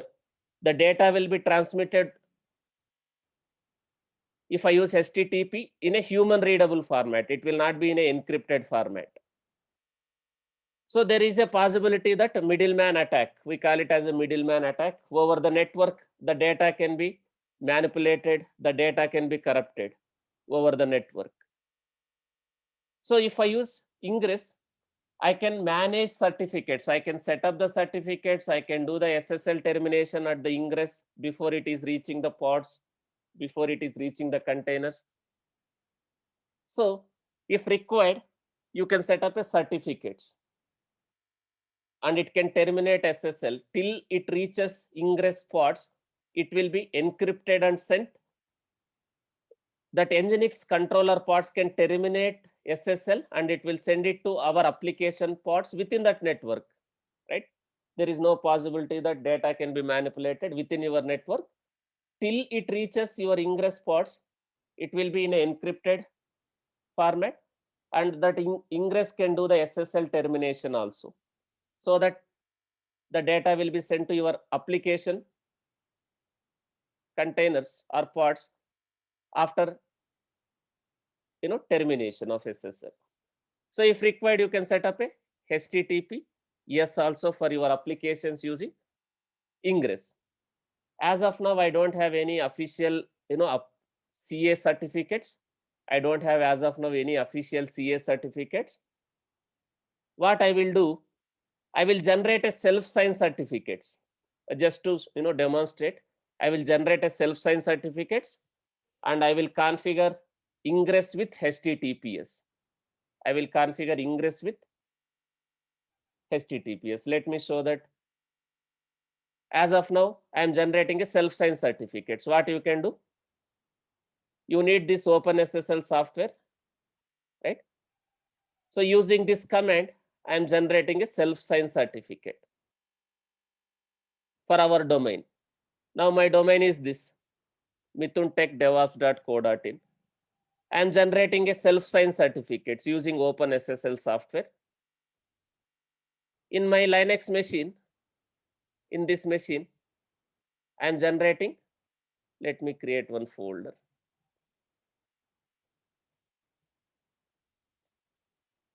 I am generating a self-signed certificates. Now I got certificate.key file and .crt file. So using these certificates, I will configure my Ingress. Sorry, guys. So I generated a self-signed certificate. Then I am going to create a secret, Kubernetes secret for those certificates. If you see, I am creating a secret, TLS type. This is my secret name. In this namespace, I am creating a secrets for these certificates. Using this command, maybe if you don't mention namespace also, it will be created in a default namespace. I am creating a secret for my certificates. in a Kubernetes. I'm executing this command where I have a kubectl. I'm creating a secret.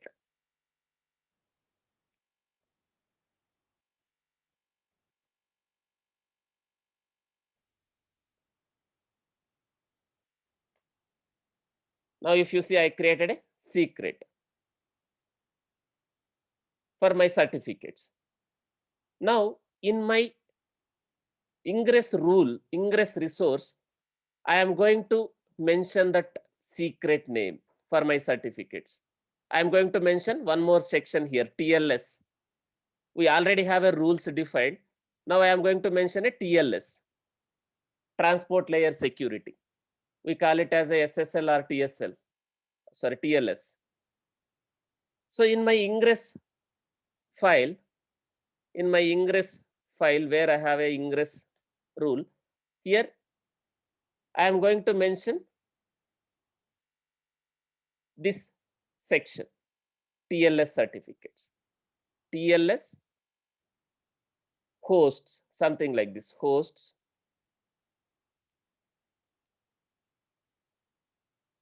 Within that hosts, right? You have a host. My host is now, this is my domain, Mithun Tech devops.co.in. Then your TLS secret, which you created, the secret name which we created in the previous step for your certificates. Something like this. This is the secret I created for a certificates. This is my host. Now I am trying to set up ingress with HTTPS, self-signed certificates. Since I am using self-signed certificates, right? Certificate, right? You will get a warning. So I think I have done some mistake. One second. Validating data, ingress TLS host 0, invalid type host.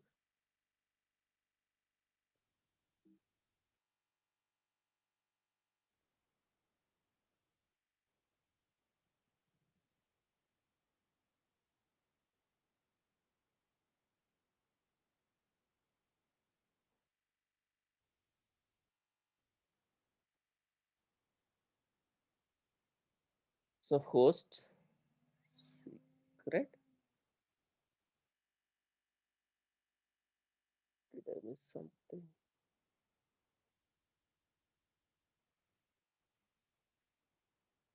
Let me try this. Line number 8, there is a issue.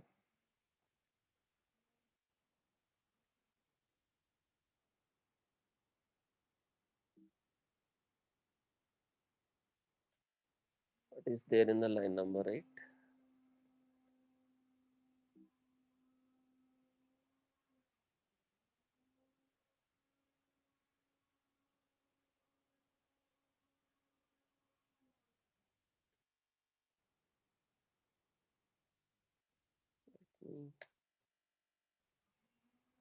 Unknown field secret name. Host got a map, expected a string. Invalid type ingress TSL hosts got a map, expected string.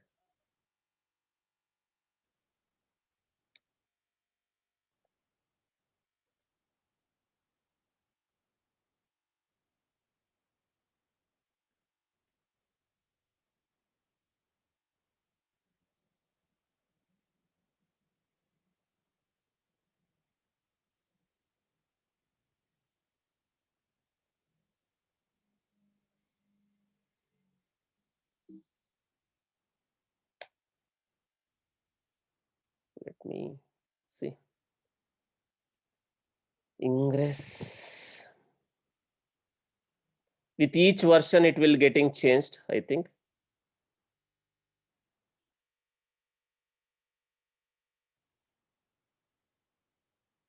With each version, it is going to get changed. Okay, let me see.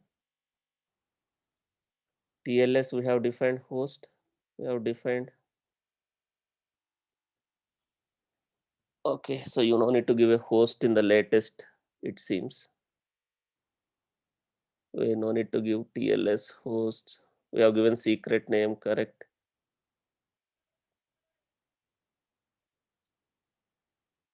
Let me edit this one.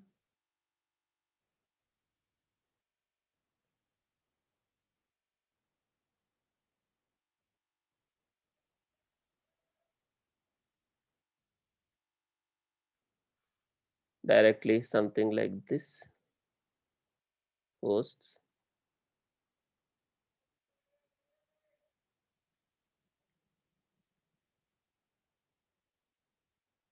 TLS host secret name. That's it. Let me try. Yeah. So with each release, something might be getting changed. Now I have enabled HTTPS for our application, our ingress. Now you guys try to access mithuntechdevops.co.in or that slash Java web app, whatever it is. Now, since I am using self-sign certificate, I am going to get a warning. Now it is trying to redirect to the HTTPS. It is trying to redirect to the HTTPS. Since I am using self-sign certificate, some of the browsers will not allow us to proceed with self-sign certificates. But you guys, if you are using Chrome, if you are using Safari, or if you are using Firefox, right, it will allow. Let me show in the Chrome, Safari. Since I am using self-sign certificates, this is not from a official CA, official certified authorities.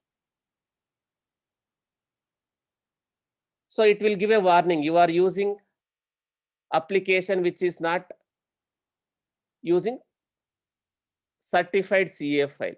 Now, if you see, I am just accessing mithuntechdevops.co.in.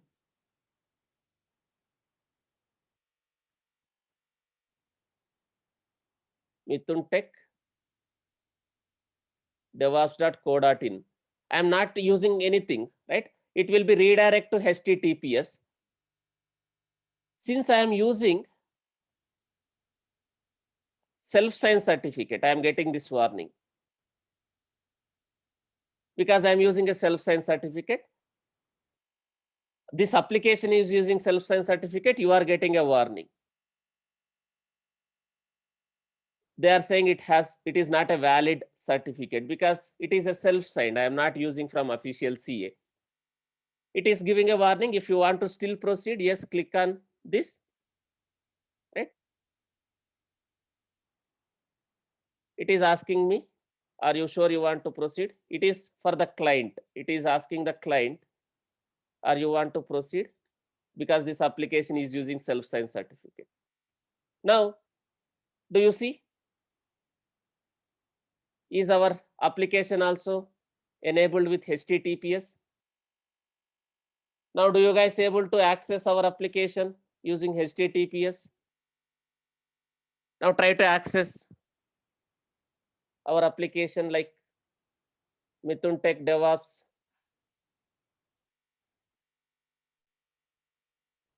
DevOps.co.in. Even though you access using HTTP, it is redirecting to HTTPS. This one also, Java-web-app. This is also. And when you access other one,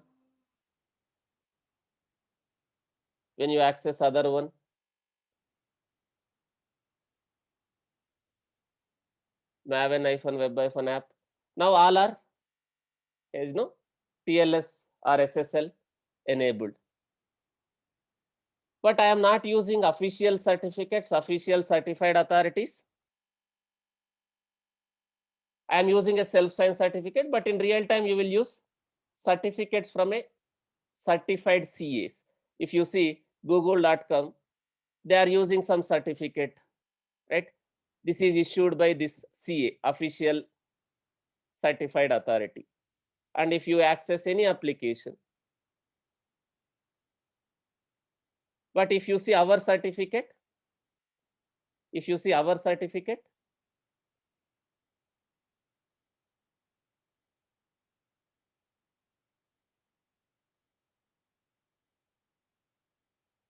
it is self-signed. It is not issued by a official certificate, certified authorities. So if you use official certificates, right, you can configure your ingress with TLS or SSL. So our application will be HTTPS enabled. Now everyone is like, when you are accessing using HTTP, is it redirecting to HTTPS with a warning? Is it working for everyone, guys?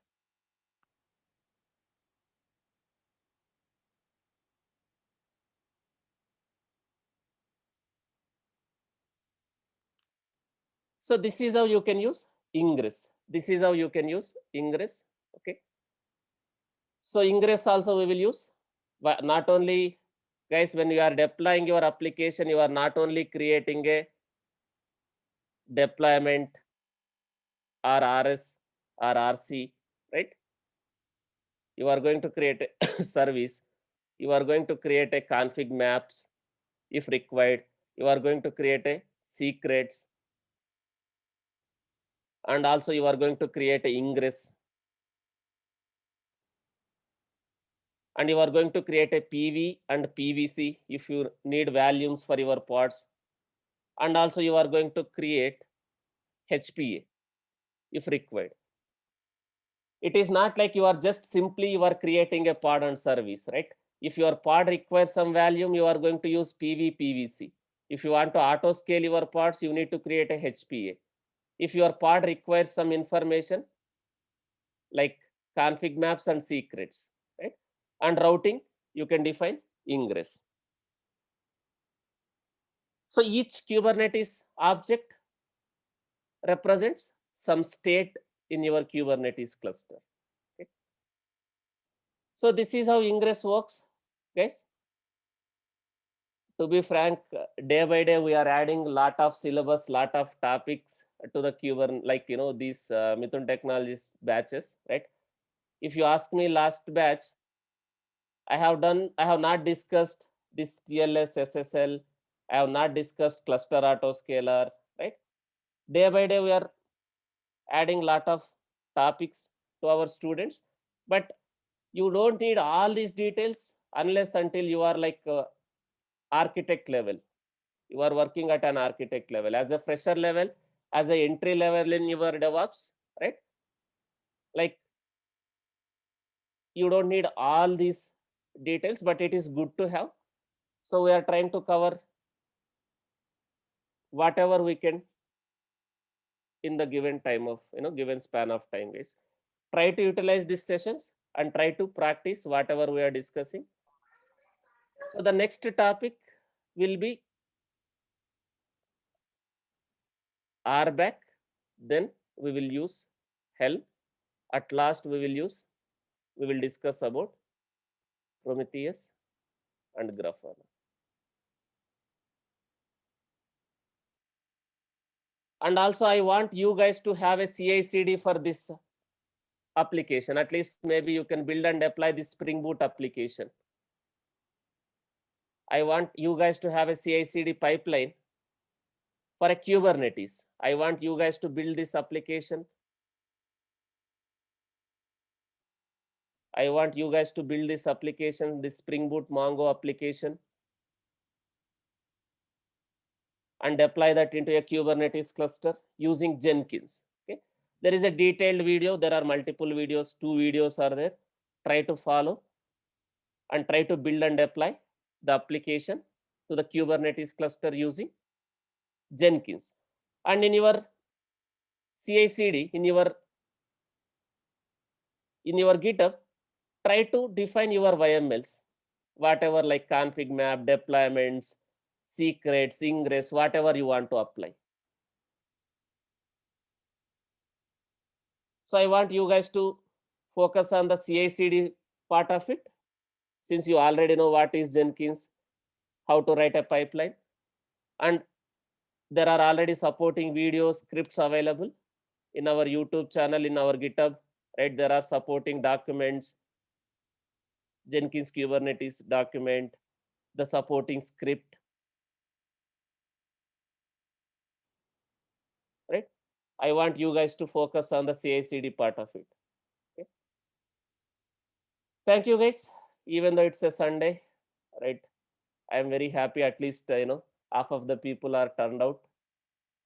I really appreciate the effort you guys are putting, not only from my side. It has to be both ways, right? At least I am happy like half of the people are putting complete effort to get benefit out of it. For others, I cannot help because they are not showing any interest or turnout, right?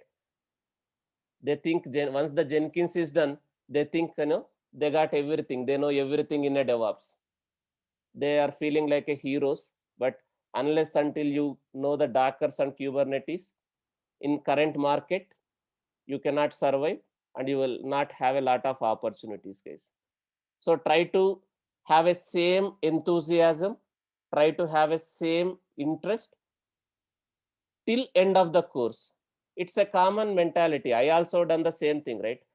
Like when I doing a engineering, when I am doing my PG, basically I used to pay the course fee and I will just turn out for 10 days, 15 days. Then after that, I will not at all go to the institute. I will not at all practice. That is as a human mentality. But one moment you realize and you will suffer a lot. You will waste lot of time. I have wasted lot of time. I joined lot of institutes. I just went partially. I have attended partially. Again, I didn't turn out. I wasted lot of time. Then I realized that this is not the how you have to you know learn. You should have a complete dedication, complete effort, right? Otherwise, again, after some time, what people will do, right? Now, in our batch, we have almost 40 people. 15 to 16 people are not at all attending now. After 1 month or after 2 months or after 3 months, they will come again. Sir, can you please allow me? I have not attended properly, right? They will keep on asking, sir, can can I join in another batch? I have a cases, they are coming after 6 months also. Sir, please allow me.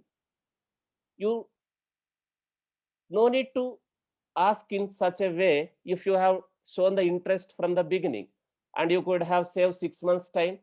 You could have got a better opportunities instead of wasting 6 months, right? So that's why I'm saying try to focus, try to attend all the sessions. I am here to help you, whatever issues you are facing. I really appreciate the people who are continuously attending and they are putting the efforts. For the people who are not at all showing the interest, I cannot help from my side. Okay, it's up to them. Okay. Sir, one question. When we do the application as a containerization, so is there any cases like application is in container and DB is in local? So most of the cases it will not be unless until you have a legacy applications. You don't want to containerize the databases. You are not taking a risk to migrate your databases. Yes, that is there. In that case, you can create a service of type endpoint. You can give your database IP as an endpoint, service of type endpoint. In your container pod, you can use that service name for a database communication. There is a one more Okay. service of type endpoint. Okay, external. Okay. Sorry, external. So you can use that one.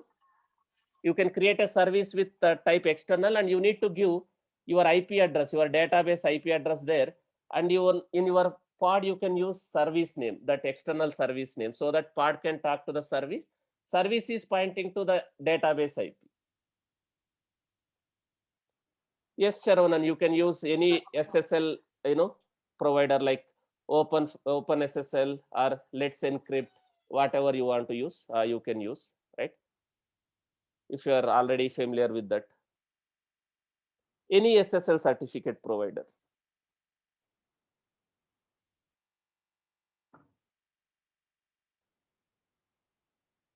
Thank you guys. Even though it's a Sunday, I almost wasted a 2.5 hour time, right? Even in hybrid cloud situation, DB on premise with, yes, that is possible. DB on premise and EKS, but you need to make sure you should have a connectivity between your VPC where your AWS is EKS cluster is running. You should have a connection between, I mean to say VPN or direct connect or transit gateway. There are a lot of concepts in AWS, right? So annotation is not very annotation is something like, you are using lot of APIs. Annotation is something like you are using lot of APIs, right? It is again kind of a some metadata. You are giving metadata using labels, right? Labels are key value pairs. You can use any key value pair. Annotation is basically for API. You are using some APIs in the Kubernetes. Each and every object is nothing but one API. If you have annotate something, your object, the other object will try to add some additional functionality based on the annotations. So basically annotations is again kind of a metadata, but based on the annotation, it will try to do some kind of a functionality. If you see here, let me show that it is not that much details are not required, but since you are asking, let me show that.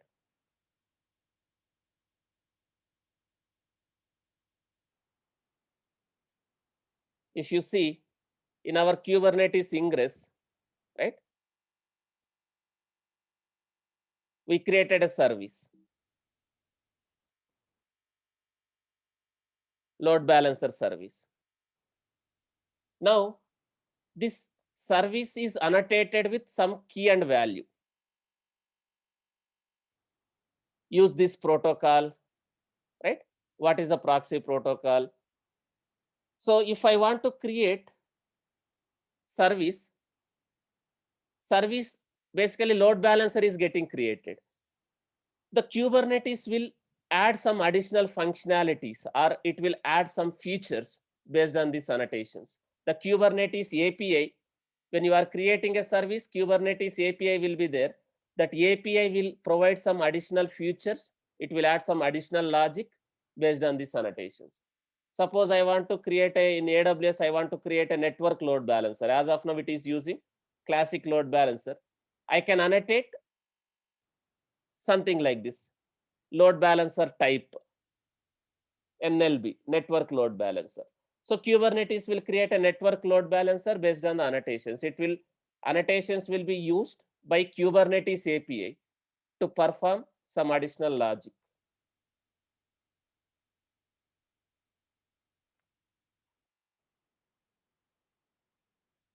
Hope you got it.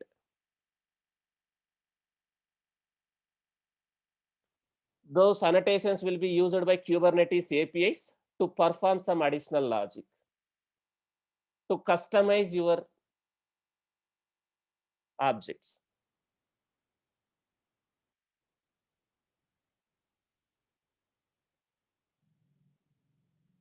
Okay, guys, thank you. Try to practice whatever we discussed. We'll continue tomorrow with this one. We'll try to discuss RBAC. Then we will try to discuss Helm. Then we will deploy Prometheus and Grafana using Helm. Already there is a video. I hope you can go through this. How to set up ELK using again Helm. We'll continue tomorrow, guys. Thank you.